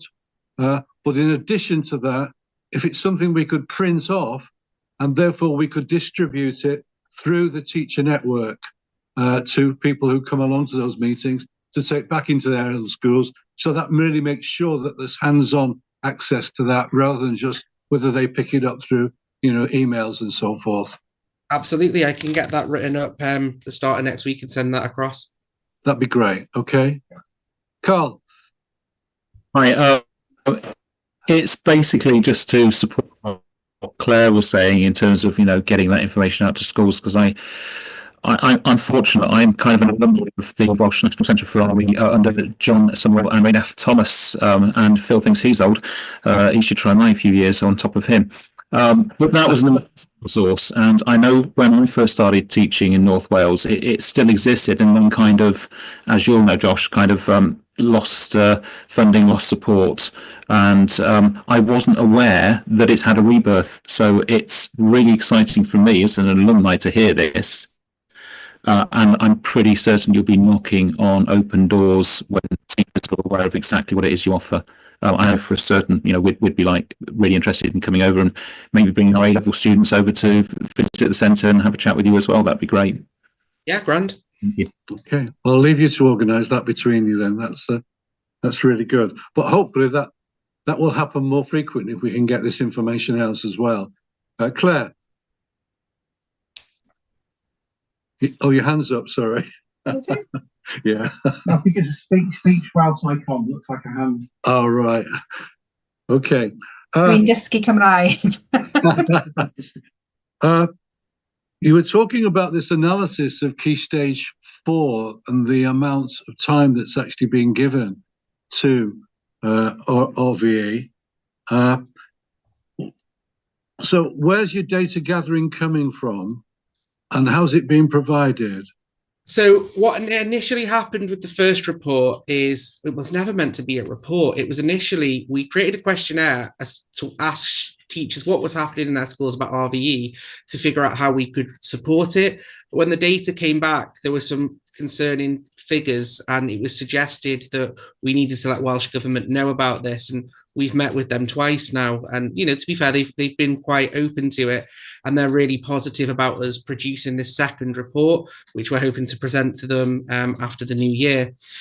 With the second report, what we've started to do is contact all of the schools in local areas, and we're simply asking, can we come to your head of department and just have a conversation with you? We provide the questions in advance so that you're aware of what we're going to ask. If there's anything you're not comfortable, we can remove it. But mainly the questions ask, how do you understand RVE in your school? How have you structured your curriculum? How are you meeting mandatory requirements? Because this was something that in our last meeting with Welsh Government, they were quite interested in, the fact that schools are approaching mandatory RVE in such a different way. and that some schools have, in our first report, reported that they don't feel that RVE is being covered in progression stage 3 because it's being sort of ousted for the other humanities subjects. So what we wanted to do this time, rather than just have this really general picture, because as I said, the first report was only based on 48 secondary schools, we wanted to do something a bit more focused, and we're hoping that we're going to have around 30 secondary schools work with us for the secondary report to get an understanding of how RVE is shaping so far, what the centre can do to support it, but also what do schools want from Welsh Assembly Government. One thing we're getting a lot of is they want firmer guidelines about what mandatory RVE looks like at progression stage 4, particularly now that the short course has gone. And, you know, speaking to Welsh Assembly Government, they were really receptive to our concerns about the loss of short course, and they could understand why that was such a concern to schools. So we're hoping to maintain that dialogue with them. Can we ask you there from Conwy SACRE, if you could keep us very closely in touch with your report stage 2? Yeah, definitely. Because you've actually got, I might imagine that the response from the schools that you've actually been in touch with, and I'm really pleased to hear there were so many responding as well, that it's going to be pretty generic anyway. The case is quite clear. But we'd also, I think, like Carl, I think it would be appropriate to create an avenue for Josh to come in on the same basis into our schools in Conwy as well. Not whether Claire's got any thoughts on that as well, but I think that could be quite useful and important. This is an issue that has concern us. Hugh's raised it at several meetings in the past, and the more we can do and the more information we can get on this. And it's good to hear as well that you've had a positive response nationally on this one as well. So there's some hope in making progress on this. Phil? Yeah, just to say that we've met, and this is under a different agenda item, but we met with the head teachers, the secondary head teachers around collective worship.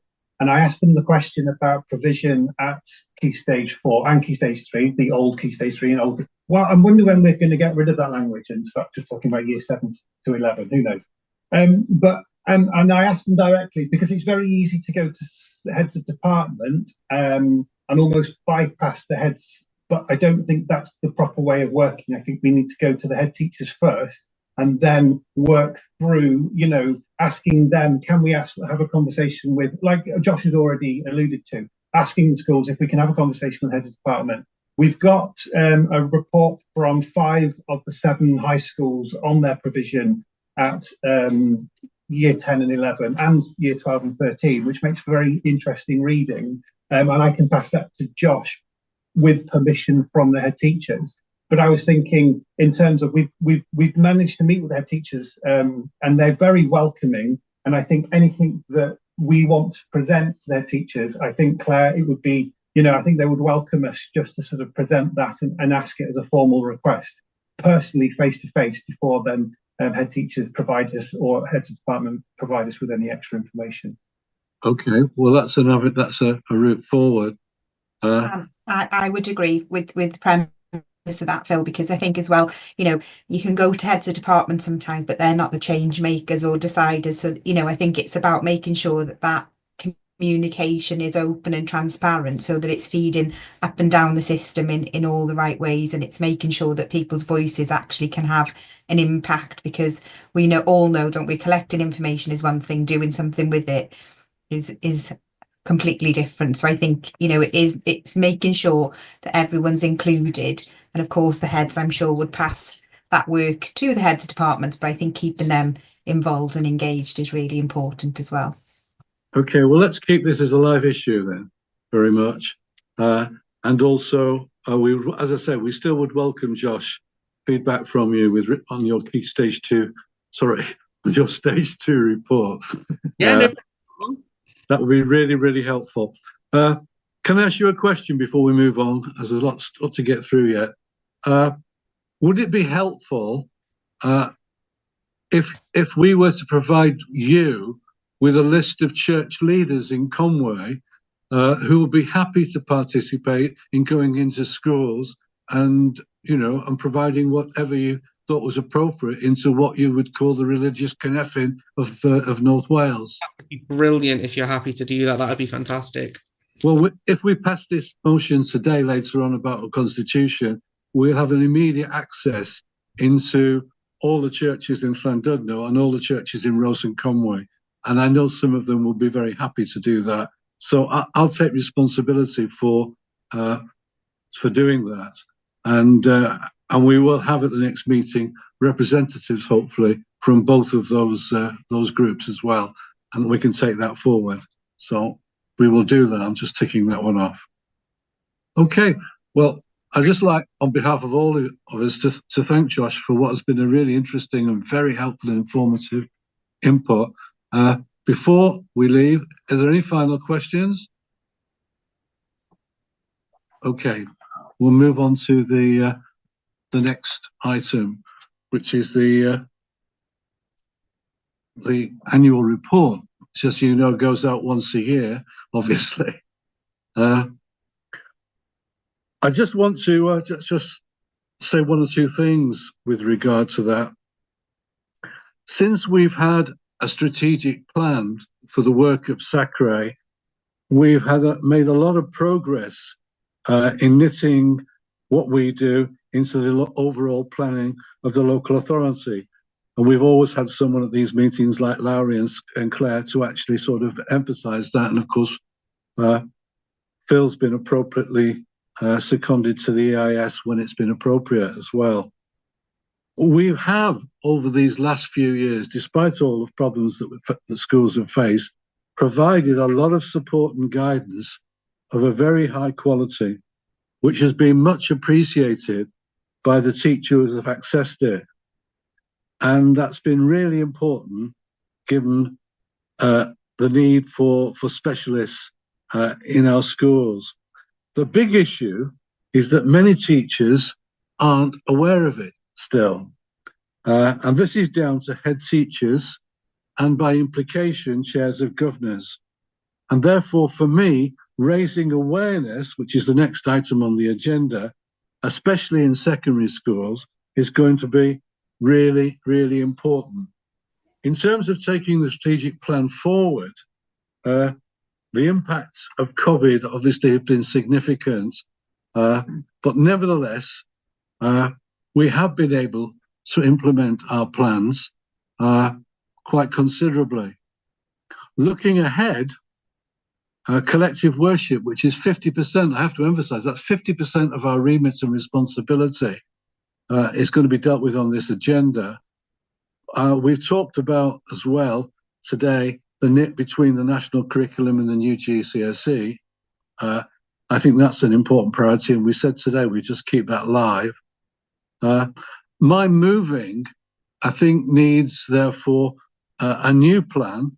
I do think we need one, which takes forward those things that we've yet to achieve. And if you've looked carefully at the annual report, they are all in red in there, so that it's very clear where we have still yet to make progress. But I think the new plan also needs to embrace the vision of the new chair, and for him or her, but I think it's going to be a him, to be involved in that, which is why I've suggested, as I did at the beginning of this meeting, that the transition arrangements will be important during the course of this year. So it's a very, very extensive report. It's a very, very large document. There's enormous amounts of information, some of it via links that Phil's provided within that report, which I hope, in fact, that people will be able to access when they're circulated. It will certainly, in terms of faith, I intend this to make sure that this actually goes out to all the churches, and I hope the faith representatives will make sure that takes place, that this is disseminated. It just doesn't stay with the representatives on our SACRE at the moment. Phil, do you want to chip in on anything? Just to say, some of the red items that are on the management plan, obviously that is item 12 as much as it is incorporated into the agenda, are the things that have been added this time. So they will include things that still need to be done, but that it's not that all of the red stuff is the stuff that still needs to be continued. The reds are the additions compared to the last management plan. I just think it's probably worth mentioning that as well. Yeah, it's an evolving document, yes, in that sense, which has been a good thing, hopefully. Okay, that's a big issue, but any questions, or particularly as you people who are coming on board for the very first time, this is a really good thing to look at, and you in picking up how we've got to where we are at the moment and the things that have been concerning. This is a really good document to get, in terms of you getting on board. And while I'm on that as well, Sally, if we could ensure that all the new members get access to our training video as well for SACRE, so that gives them a clearer understanding of what we're doing, that would be really, really helpful. Yeah, I think I have circulated it to all the new members, but I can recirculate it by all means. Great. Okay, well, that's great. Thanks, Sally. All right, over to everyone for questions. Can I come in here, Roger? Yeah. Can I, first of all, thank you for all the work that you have done on this. And as you said, a lot of progress has been made recently in mapping out what we are actually doing and so on. The only, I looked at the one in red about evaluation. Now, this is a statutory group for the local authority, isn't it? Yes. So how do we therefore self-evaluate ourselves in that respect? Because what we're doing is advising in more or less, and all we can say that we've advised so and so, and therefore the progress in our advice depends on the work of the local authority itself. Yeah. So well, just to respond immediately on that, one of the big bits of progress that we've made is the kind of strategic framework that we've actually got now. Yeah. And obviously, all our advice now is able to take back to the Educational Improvement Service, and Phil's got access to that now as a result of what we've done. And also, I don't know what happens there is a part of the proposal on the Constitution is that certainly that there'll be at least one councillor who's on the Educational Scrutiny Committee, in fact, is part of this. So there is an opportunity for that to report it back and knit in so that they know precisely what we're doing. But I think the objective evaluation of someone outside is difficult because we've been right in the engine room of this. Claire, have you got any thoughts on that?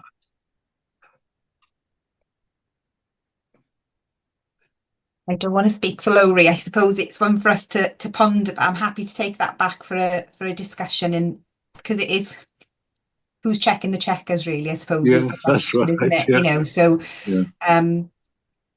yeah, maybe we could put that as an action for the meeting today, to just have a little think about how do we get that, maybe a bit of external validation or some, something to that effect. Yeah, okay. I'm happy to discuss that with Lowry then, because we can see how we can make that work.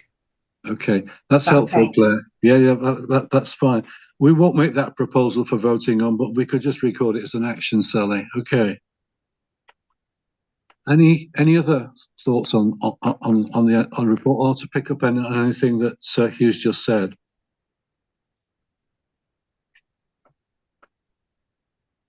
Okay. Well, I'd like a formal proposal, therefore, from somebody.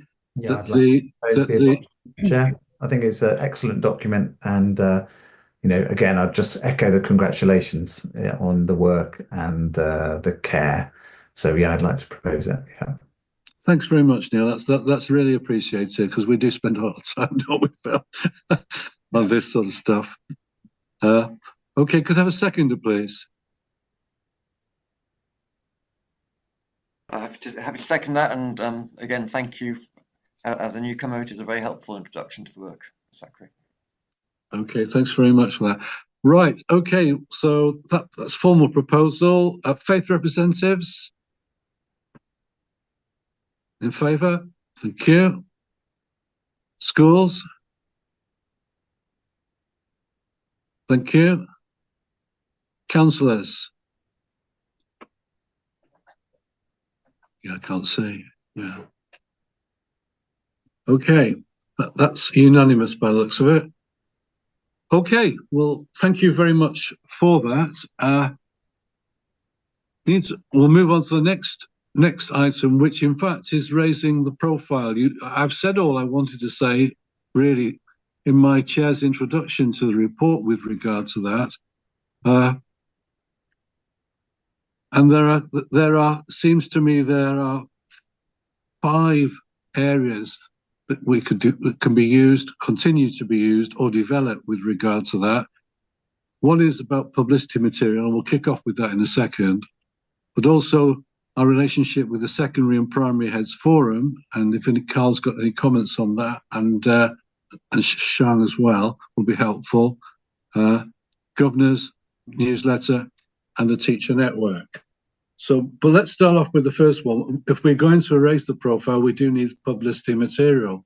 And we've started to work on that. I know Hayley's been involved in that as well, and Phil.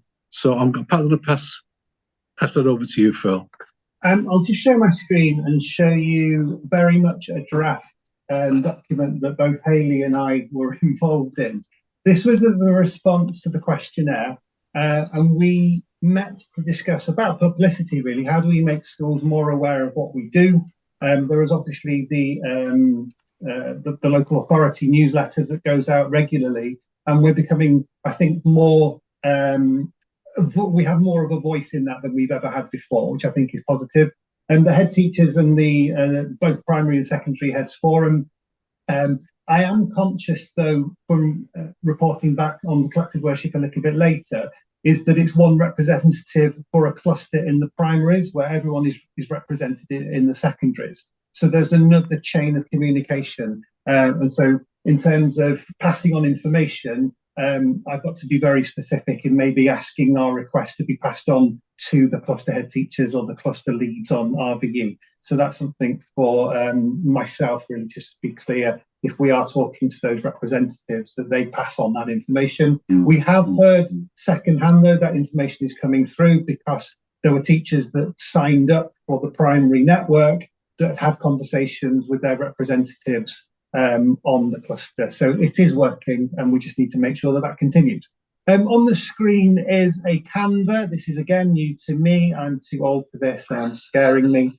But we've had to go, thanks, Hayley.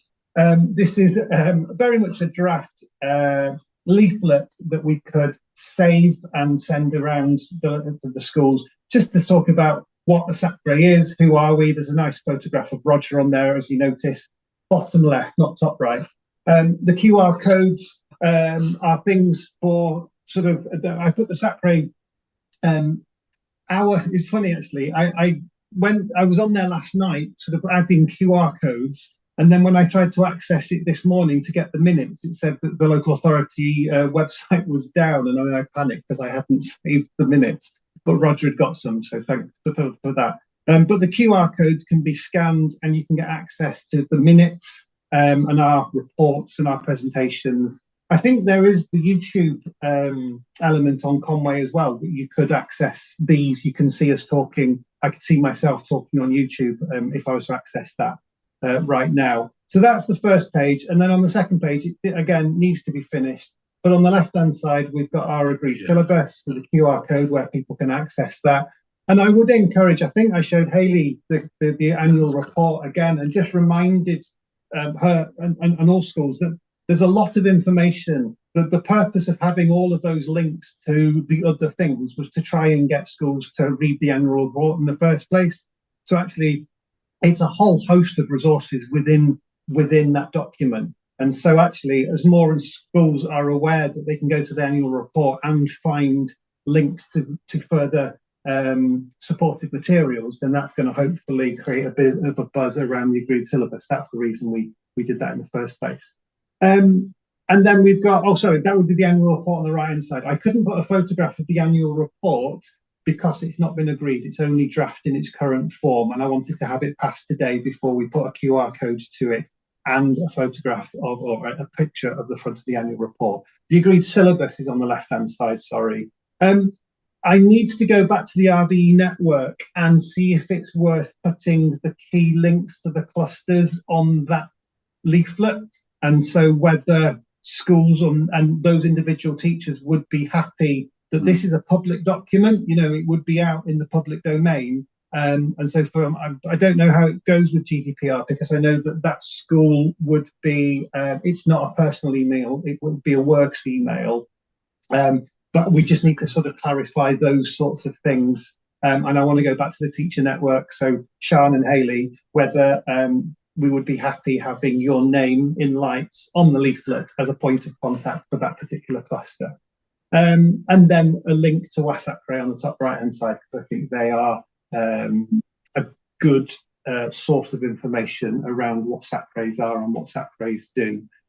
So that's the leaflet, and I'd be happy if anybody would like to sort of let us know after the meeting. You know, I can make this available for people to have a look at, and then if you want to scrutinise that, come up with any other ideas, say that's inappropriate or that is appropriate, I'd be very, very grateful. I shall try and find out how to stop sharing my screen again. Yeah. Well, except for my photograph, I think the information on here is excellent. It really is, and so I'd like to suggest. Well, we'll take comments in a second, but I would like to suggest that what happens, Phil, is that with Hayley, you go away. You've indicated there are one or two things that needed to be added to this, permissions and so forth. But this is then presented at the next meeting as something for endorsement to actually go out to the schools. That's quite a long time away. Yeah. And whether, I don't know how we'd go about passing it, or whether it would be nice for this to go out earlier, is what I was thinking. But I don't know how we'd... Okay, right. Well, there's a way around that. Okay. But anyway, sort of just some feedback on that. Any thoughts about it?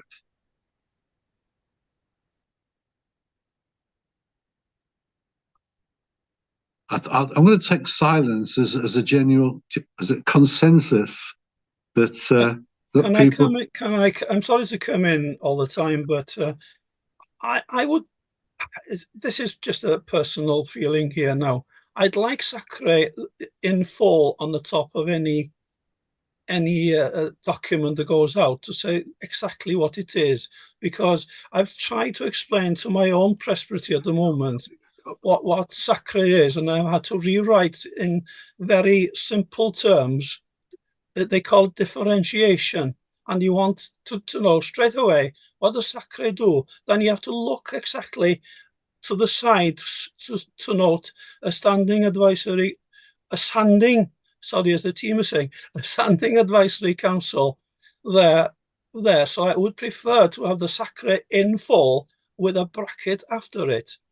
And then a very simple introduction. It is a standard advisory council, but it includes it doesn't have 2-3 committees. In fact, we're one team in the end, aren't we? I know that we include that, but teachers might say, well, where is this committee of teachers meeting? And so on. So I think that could be a little bit simple. Oh, I see what he's saying. Yeah. Yeah. That's really helpful, Hugh. And then maybe just 3 things afterwards, to advise, to monitor, evaluate, whatever, in very, very simple terms. Yeah. Those are really helpful comments, and I would certainly endorse them. That confusion, there could be clear confusion there between those committees for somebody who doesn't know the way the structure works. It really could be. So thanks for that. Phil's nodding. We're going to take that on board in terms of the way forward.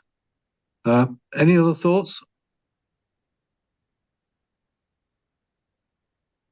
Okay, I'm going to suggest. Sorry, who's that? Apologies, Carl. Just one of the observations I've made, might be me being overly sensitive. The photographs. I mean, I don't know if they're the ones that we'll eventually go through, Phil. I think the document's excellent, really helpful and really clear. Photographs are all biased towards primary age children. Yeah, I had thought that last night, actually. Yeah. And there's one other thing that I would say, Phil, as well, given the fact that we hope this leaflet is actually going to be available for quite a long while, and I'm not certainly going to be chair for much longer, so I don't really think it's appropriate that my photograph is It's not that I mind the photograph actually, but it'll be out of date. I think it's something that will be reviewed when the annual report is reviewed, and I think we'd have to review the annual report because the annual report goes onto the leaflet. I would have thought that there would be a summer 2024 edition, and we'd have to make that quite clear on the leaflet. I don't think it's something for printing. I think it's something electronic that will be sent out, and it's something that we could send out on an annual basis based on the update of the annual report. Right. Okay. So it's not going to. Right. Okay. I was thinking in terms of your cluster meetings that it might be a handout document as well. Okay. All right. Well, certainly electronically. Can I make I want to make a recommendation now that, given the feedback which we've just taken on board, which has been extremely helpful, that Phil goes ahead with Hayley and finalises this document, ready to go out to schools. And all we will do is ask Sally to actually just circulate that. And we'll probably give you 2 or 3 days if you want to make any further comments before it goes. And then we proceed to actually get it out to schools as we agreed. So that's my formal proposal, which will enable, as Phil said, to get it out much more quickly. I'm looking for a seconder. Yeah, Thanks, I'll Neil. second that. I think that's quite reasonable. Yeah, that's great. Yeah. Thank you. Okay. All right, we'll take that one as a seconder then. All right, all those in favour? Councillors first? Faith reps? Teachers? Great. Okay. The rest is for, we've talked about how we're going to proceed with governors.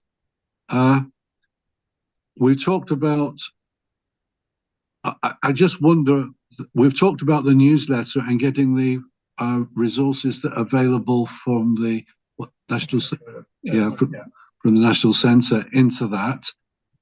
Phil's already talked about, the key issue here is going to be the teacher network, and we will really need to keep tabs on that in terms of the way it's developing. And the crucial issue here is that the secondary head and the primary head teachers enable the teachers to get involved in that. That's crucial, which means that the forums are in fact the hub of this, essentially, because Lowry is very much behind what we're doing as well. So in terms of raising the profile, Carl, have you got any thoughts?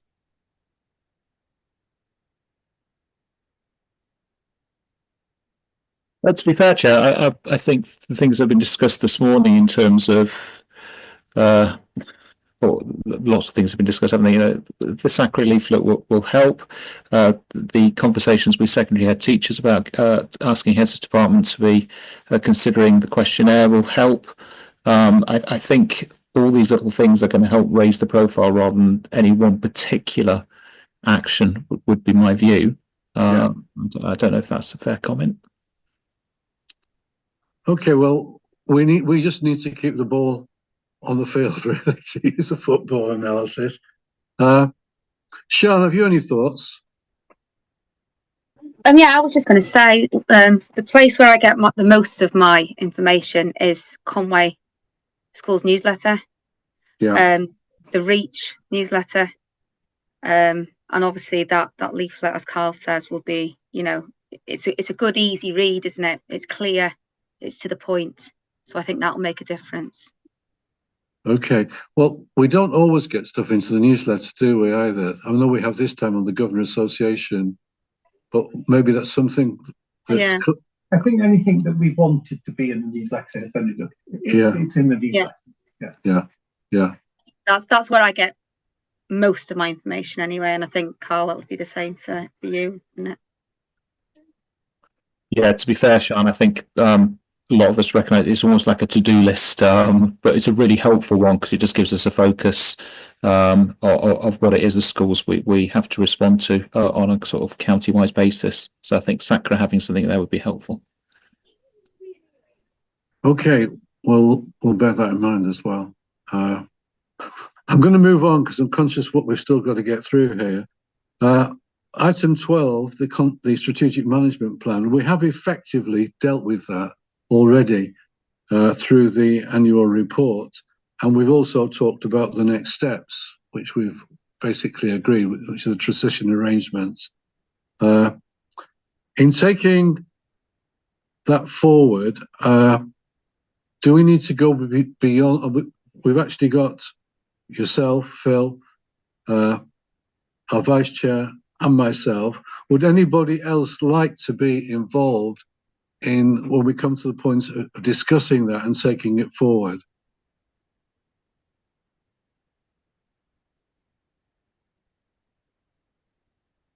Hayley, you've been involved so far. I know with one meeting with Phil when I was ill. Do you still want to be involved? Hi, Phil. Hi, Roger. Sorry, can you hear me? Yes, I can. I'm having some internet issues, so I've got either my video or my microphone, one or the other, unfortunately. But yeah, I'm still very happy to be involved and, you know, play a part in moving it forward. Right. Okay. Well, thanks for that. So that's 4 of us. Okay, we'll move ahead on that basis. Now to look at the Constitution. Where's my Constitution? Here it is. Okay. We have a number of proposals. You had a copy of the Constitution, and I'll take you through them. If you look at what they've basically done, in fact, is the current Constitution was actually created in July 96. It's been amended twice previously. There was an amendment in 2012, before my time, to increase the number of local authority representatives from 8 to 10, and the further one in 2018 to update changes in education terminology and to reflect the increase in the attendance of independent evangelical churches. We're actually not only just about to get that representation in, and also in the local authority. So the first change,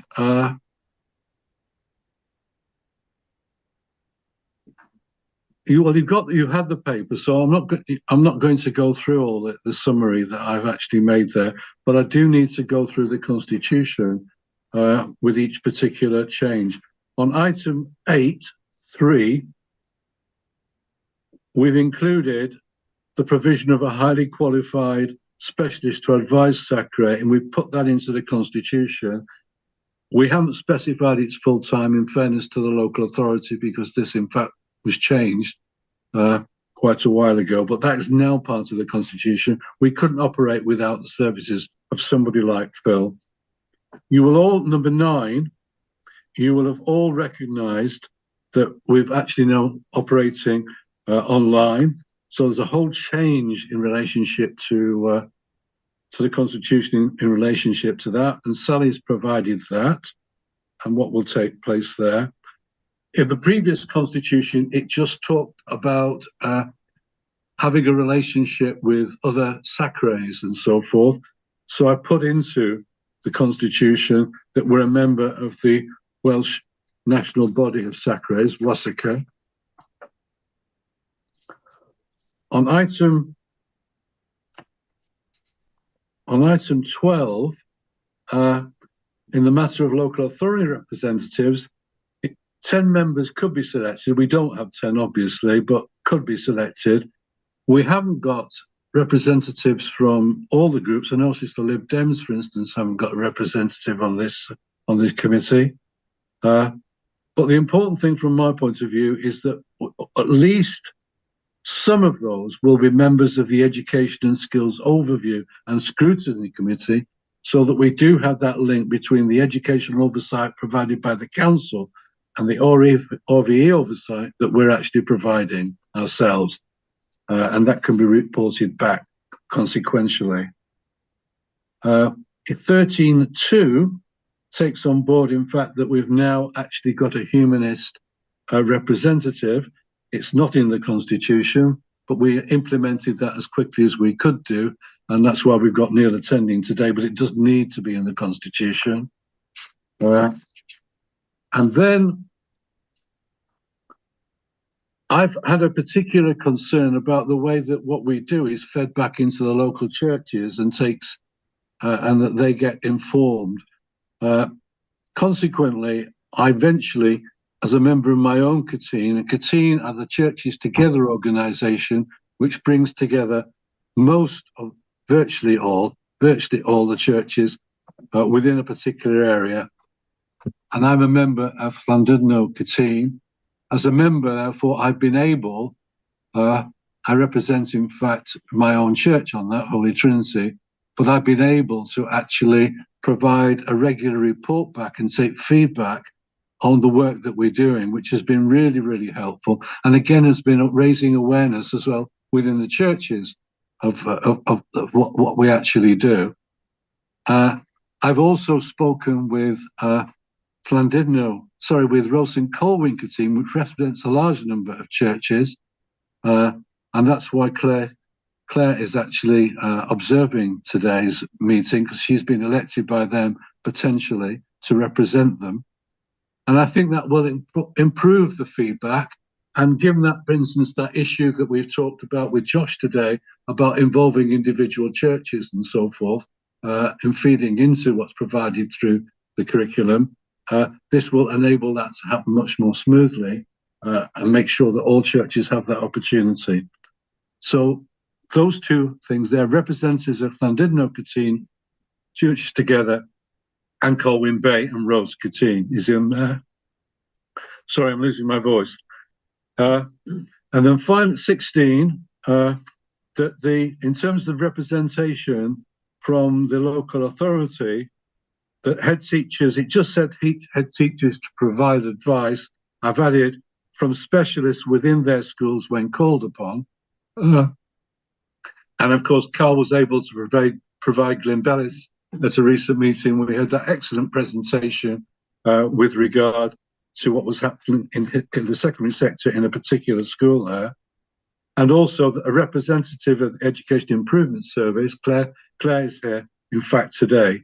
And an ORV specialist who is also a member of the EEI team, as and when appropriate. And that, of course, is Phil at the moment.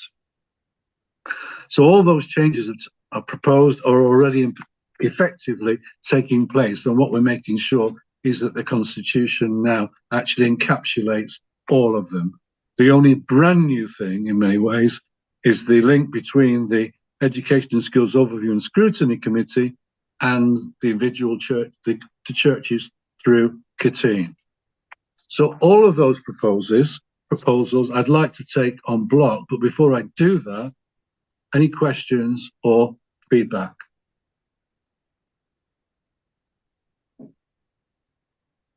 Can I come in here, Roger, regarding the Llandudno Catene? I believe there are three groups here, which is the Catene Llandudno, Catene Colwyn Bay and Rhos, and there's also another cluster there as well, which didn't actually join in there.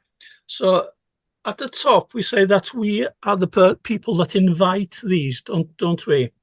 So for this to be a longer term aspect, I was thinking, what if a Catene group or Churches Together group, maybe in Llanrwst here, wanted to join and had been set up?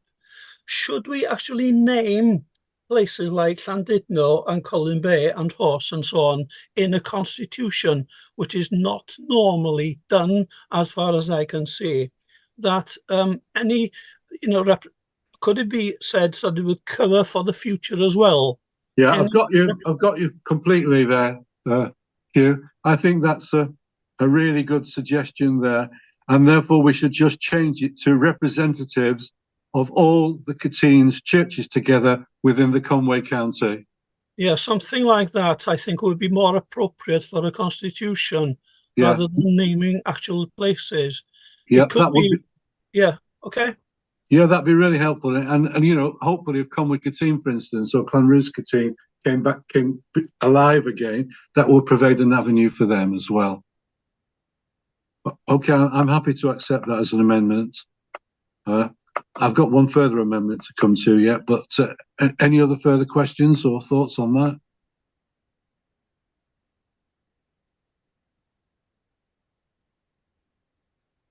Okay, well, I'd also like to add as an amender that because already Lowry's advertised for this through the school's newsletter, that we actually have a Governor Association representative on Catene. So I would like, we'll put that in at the point as appropriate, but I'd like to take it on board when we vote that that will be in there, that there will be a Governor Association representative on Catene. I am okay. Sorry, on SACRE. Sorry, thank you, Phil. Okay, would someone like? I can't do that because I've drawn this up. So, would someone like to propose we accept all these amendments? Thank you, James. Can we have a seconder? We got a second. Yeah, Councillor Angie. Thanks. Sorry, Thanks. I'll second it. Sorry. Yeah, thanks, Angie. Okay, all those in favour, faith representatives, councillors, schools. I think Hayley's the only school rep left, and she can't turn her camera on and speak. So Hayley, can you? Oh, hang on, she's popped her hand up. That's fine. I'm here, but my camera's off. Sorry, but I've raised That's my fine. hand. You're in favour? Yeah, that's fine. We can Thank see you. the hand up now. Thanks, Haley. Okay, well, that's endorsed. And the next step, of course, Sally, will be for this. We'll just put that those amendments in, and this, of course, will go forward to the next council meeting. Yeah. Yeah, 5th of December. Yeah. Yeah. Roger, can I ask, Roger, are we going to send a letter to the Catene groups on the course now to officially invite them to this meeting? We've already done that with regard to Colwyn Bay and Rose, which is why Claire's observing this meeting, because she's already been elected from the Catene. I'm currently the person who represents Llandudno Catene. We have a meeting next week, and I will be resigning from that as an official representative and asking for someone to come directly from the churches. So that's in place. And then, as you said before, if anything else is revived in the future, there'll be a natural avenue for people to recommend representation. Because there's a minister in Colwyn Bay, Reverend Helen Wynne-Jones. She was very interested in coming on this to represent one of those groups. I don't know which group she would be on, but she asked me last night. Well, effectively already, I mean, I've been to that particular Catene. It was massively, I think there must have been about 20 people there. I was very impressed with the amount of collaborative work that was taking place. I made a full presentation there. And then subsequently at later meetings of all the churches, they've elected Claire. So that's already been done, I'm afraid. But if she wants to get involved, she can join the local Catene and get to herself abreast of what's taking place through Claire's reporting back. Okay, thank you. Okay, so we move on. Collective worship, they're really, really, really important. Phil, you've got a paper, in fact, here, which Phil's prepared. It's agenda item 14, where he goes through the legal requirements for collective worship, the right of withdrawal from collective worship, importantly, a definition of what is collective worship. And recently, I'm aware, Phil, that Larry told me that you'd been to the secondary strategic heads meeting, and which we thought might be the most difficult area with regard to moving forward with regard to this. And you presented this definition in particular as the core of what you were saying. And before you actually just reflect on that for us, I know from Lowry that she's had excellent feedback on that, in fact, to use a term, this was a very user-friendly definition, which was going to be very helpful to them. So over to you. The document that I used to create the draft collective worship policy is the an ESTIN document that they gave out to advisors to sort of inform advisors as to what collective worship is. Now, because policy hasn't changed, the legislation hasn't changed, effectively it's still relevant, although I think some of the language of it is a little bit archaic and probably not as relevant as it would have been in the current climate. So factually, it still happens to be true, and there's nothing in the law that's changed to suggest that that anything is particularly different. So it's not that I presented this as a draft collective worship policy, it's that I presented this as the most sort of something that I got from ESTIN. Interestingly, ESTIN have removed it from their website. So I've got this, I don't know when they've removed it.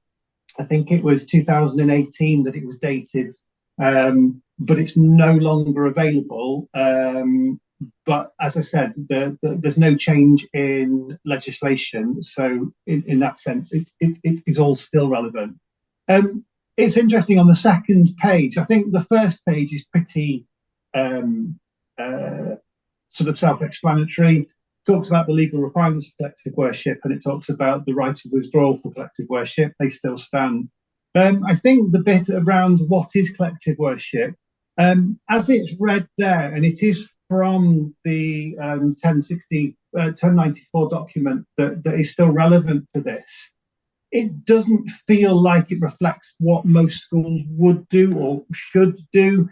I presented the working definition in my presentation last time, and I think in the working definition is quite flexible, and I think schools can make the collective worship meet the statutory requirements, but also draw in what is important to the school. We talked about worship as meaning something that is worth it, and actually drawing in almost Christian values that present something that schools consider to be of value, like kindness and to tolerance, and the things that Christian tradition has promoted.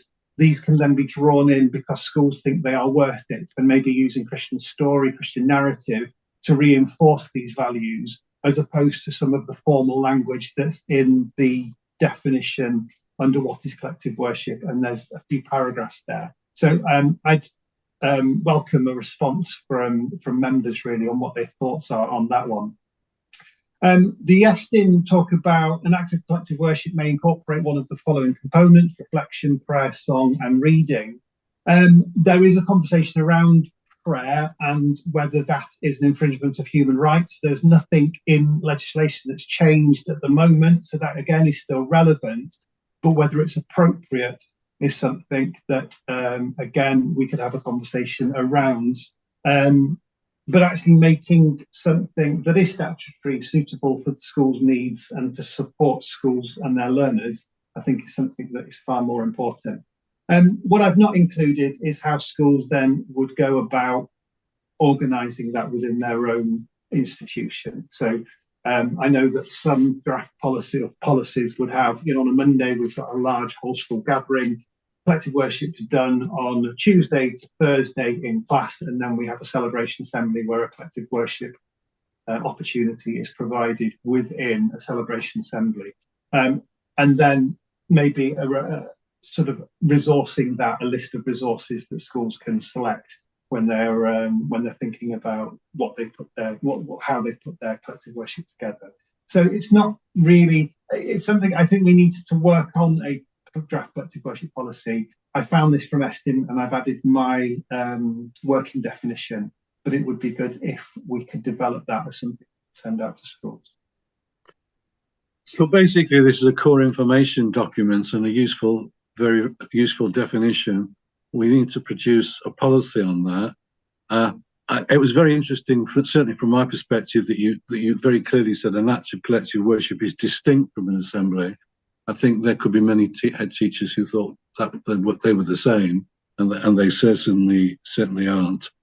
But I really welcome feedback from our practicing teachers on this particular issue and on the paper, because what I'm going to suggest is that Phil goes away and produces, as a result of feedback today and this document, an actual proposal for a collective worship policy to be recommended to schools within the local authority. We'll talk about how that could be done in a minute or two. So, and of course, there are issues involved in that. I'm sure Neil will be interested in one or two things that Phil has actually just said. So if we could have some conversation and feedback on this now to guide Phil as he goes away to do this, that would be really helpful.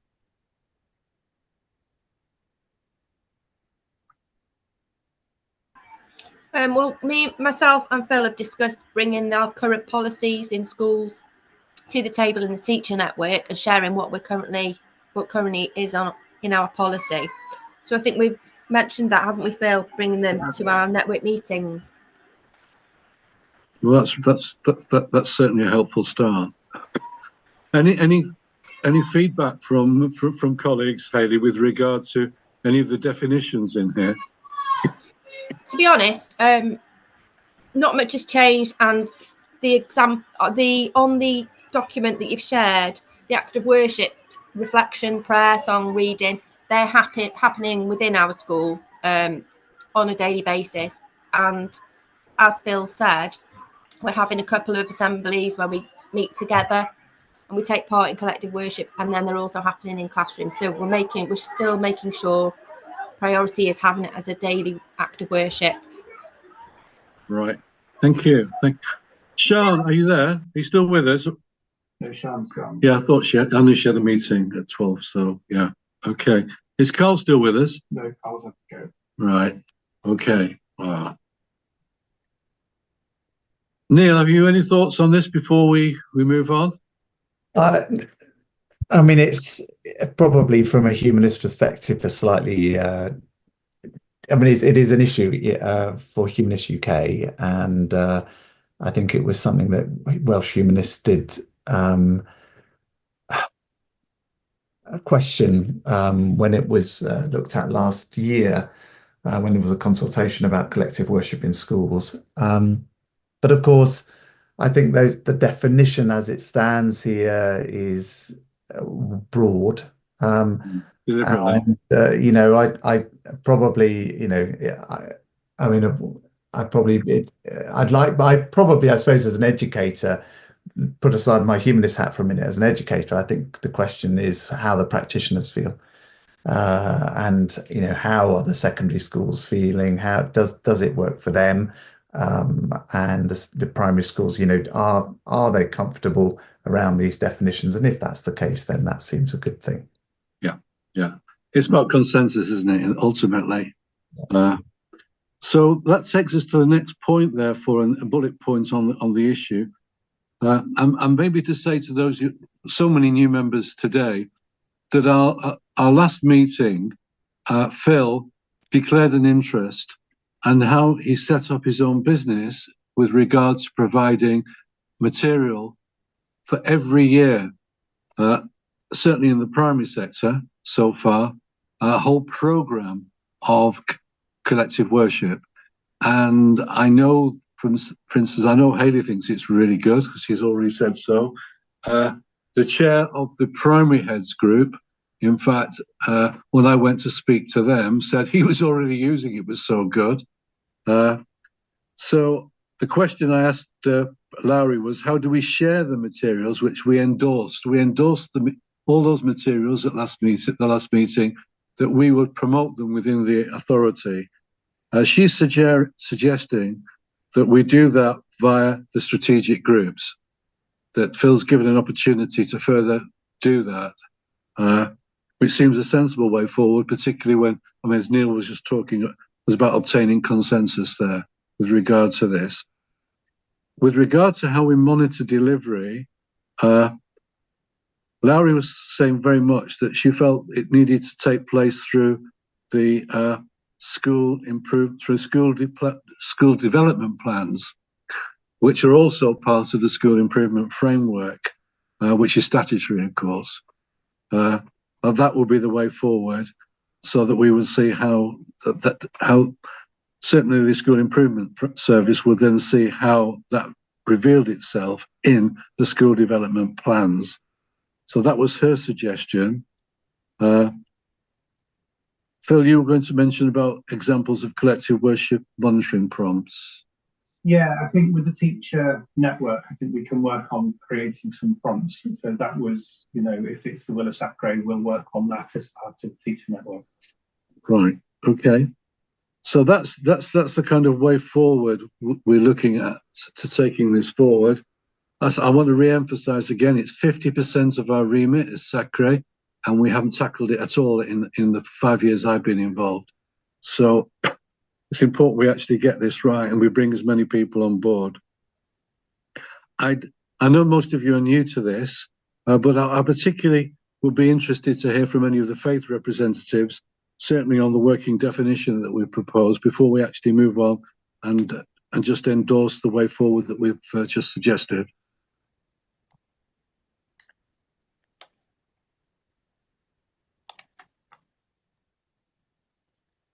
Can I come in here? I think the working definition, I think the most important aspect here, I brought this up in a meeting last night, and one of the people who had experience in the secondary school wanted the choice here, because they said they had different sorts of meetings, sometimes depending on what was needed to be discussed. So I think what's important here is collective worship may incorporate one or more of these components, and that actually gave the choice, localize and so on. I think that's the most important sentence there.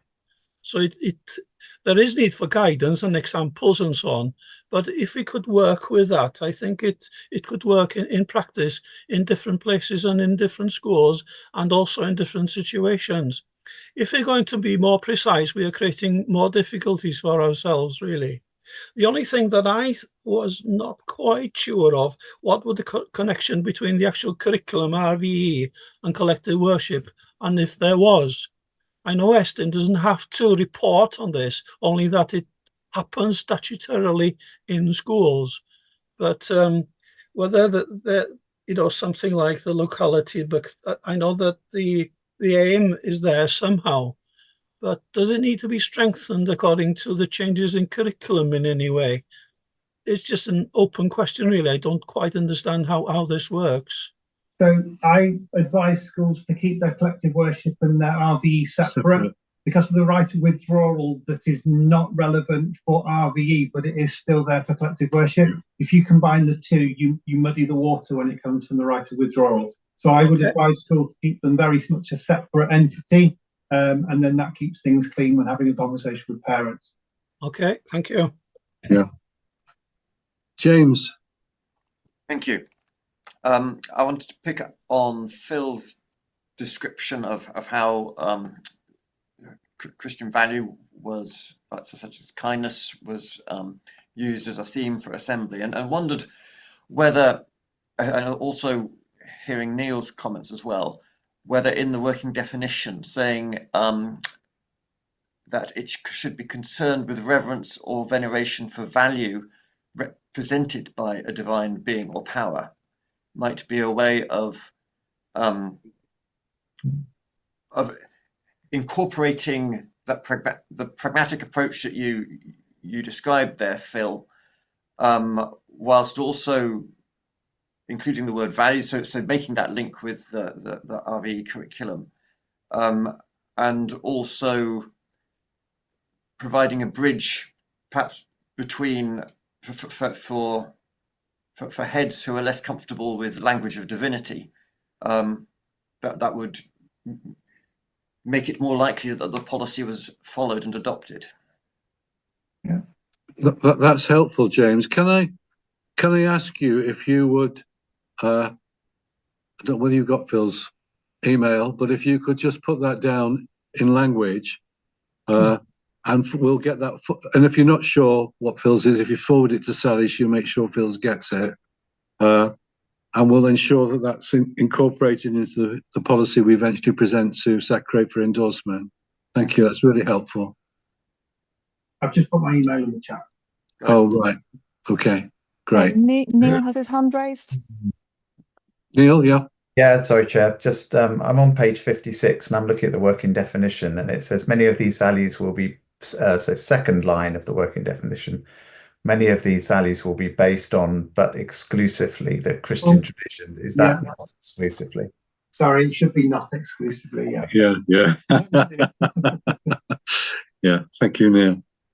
Okay. Any other thoughts? You obviously will have a further opportunity when this comes back to the table as a full proposal.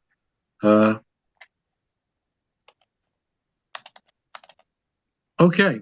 Well, I'm going to make a recommendation, therefore, that with regard just to say, Roger, we're not quorate now, so we can't pass anything. Hayley's left. Ah, right. Okay. Well, it's implicit in what we've actually said anyway. All I was going to suggest, Sally, was that we ask Phil, we make a recommendation on the basis of this paper and the discussion today. We actually ask Phil to produce a draft policy for the next meeting. That's fine. No, that's fine. We don't need a recommendation. No, that's fine. Through at all, so that's fine. Okay. So we'll move on. Thank you for the contributions. They're helpful. The Welsh Association, the WASACRE conference, a number of us attended that, and I found personally, I'm going to speak for myself, I found it very interesting. It was good to hear Professor Donaldson at last live to talk about the whole philosophy and concept behind, the introduction of the new national curriculum. But some of the workshops, certainly the workshops that I went to, were excellent. The teachers presenting were incredibly high quality. I was impressed with the amount of work that was going in implementing the new national curriculum. And I do have to say, I will say this as an ex-practicing teacher as well. I think what teachers are being asked to do is very challenging in many ways. They're being given a framework to work to, which they actually have to hold to, but ultimately the curriculum comes from the bottom upwards, which requires a lot of expertise, knowledge, experience, and talent, actually, in actually doing that. We have seen some of the best of that in presentations by Gwyn, by presentations by Hayley. But I do think that many teachers will find that this quite challenging, which is another reason why we're so keen to promote the teacher network, where staff can actually share their experiences. So, but that was a very, very good conference. And there are links for those of you interested as well within that to actually some of the, you can actually go on board and listen to some of those presentations. And those of you who are genuinely interested in education, I think you'll find that very, very helpful, and will give you some insight into what's going on the ground in schools. Phil, do you want to add anything on that? No, it was a good, inspiring conference. It was. And it's definitely worth visiting the WhatsApp page. Yeah. As we've lost some of our political representatives, I have to say that the least inspiring part of it was the new Minister of Education that's just been elected, who wouldn't even come to the conference. It came down online. And I was I won't make you move. I was just incredibly disappointed by that particular presentation, which displayed considerable lack of knowledge, it seemed to me, of what was really going on. The presentation from Bishop Mary, Bishop of Llandaff, who used to be a teacher in North Wales years ago, was very good. It was very good, very helpful. Anything from the last WASACRE meeting? There isn't, is there, isn't it, to report there? But we need to agree attendance at the next WASACRE meeting. I think it's quite important, looking to the future, that Sam, are you still there? He's gone, we have to go and teach. Well, I think it's important that Sam goes. And I think, given the state we're in, that you and I go. But can we have another representative? Somebody else would like to join us. It's online. It's on the 14th of November. Would anybody else like to come in and represent us at the next conference, at the next meeting?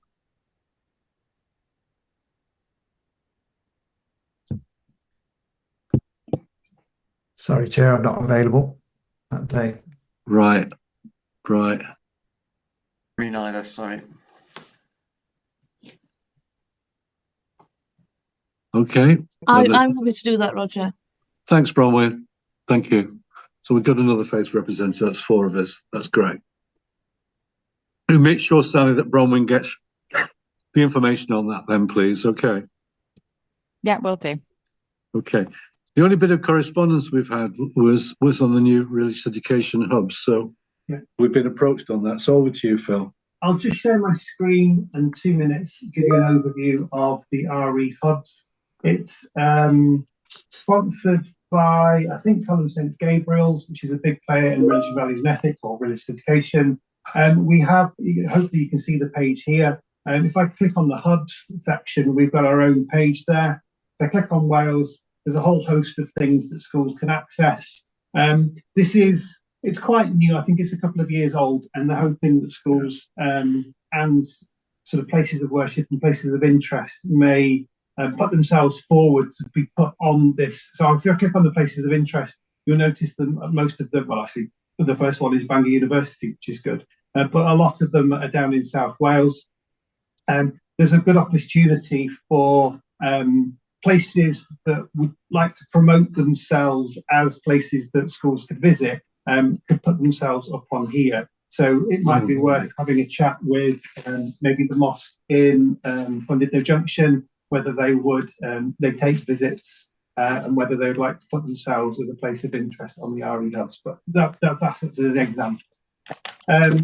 There is a calendar. It's interesting. I've just found out that a lot of the stuff that Josh was talking about is actually promoted in here. So on the calendar, if I click on Wales, there is sort of stuff that they are doing. Here we go. How can science and religion? It's well, except all. There are a number of things that schools and sort of teachers could access on there. This is the Faraday Institute, but I think Bangor have put their stuff up on there as well. If I go back to the hubs and Wales, I've nearly finished. The Resources Centre, I think it was that I wanted to mention. It talks about Bangor and how people can access the resources that are on there. There was one, this is the one I was thinking of. There's a whole host of links that schools can access, find out more information about stuff that's specific for Wales on here. Humanist UK Wales is mentioned there, as is the Hindu Council of Wales.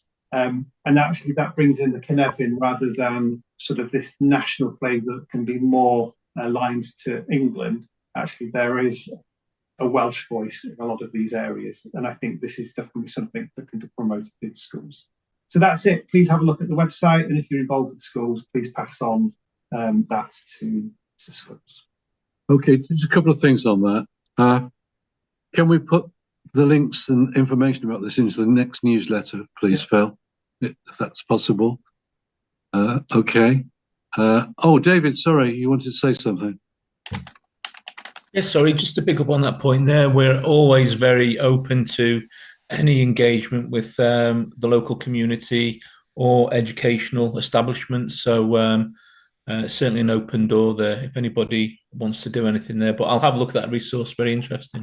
Thank you. Okay. And Claire, are you still there? No, I have to go. So perhaps we could ask Claire if this could, it might be worth mentioning in the school's newsletter as well to go out. So that's available. So we'll ask if you could record that, Sally. We'll ask Claire to do that. Okay. Well, so that's a big agenda. Big agenda.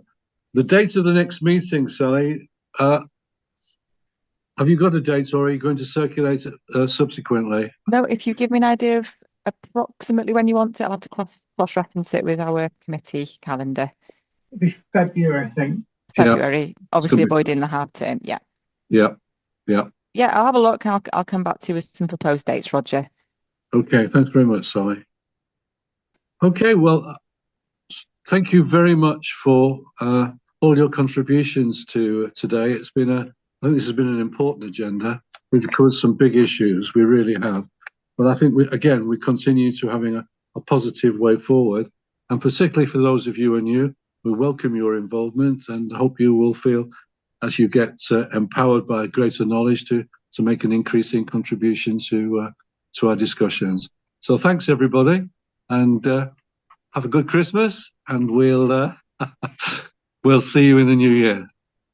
Take care. Thank you. Bye now. Bye-bye.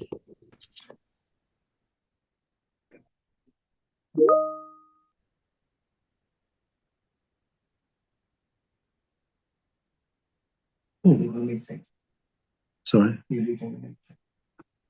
Uh, Is it closed? no, it's not.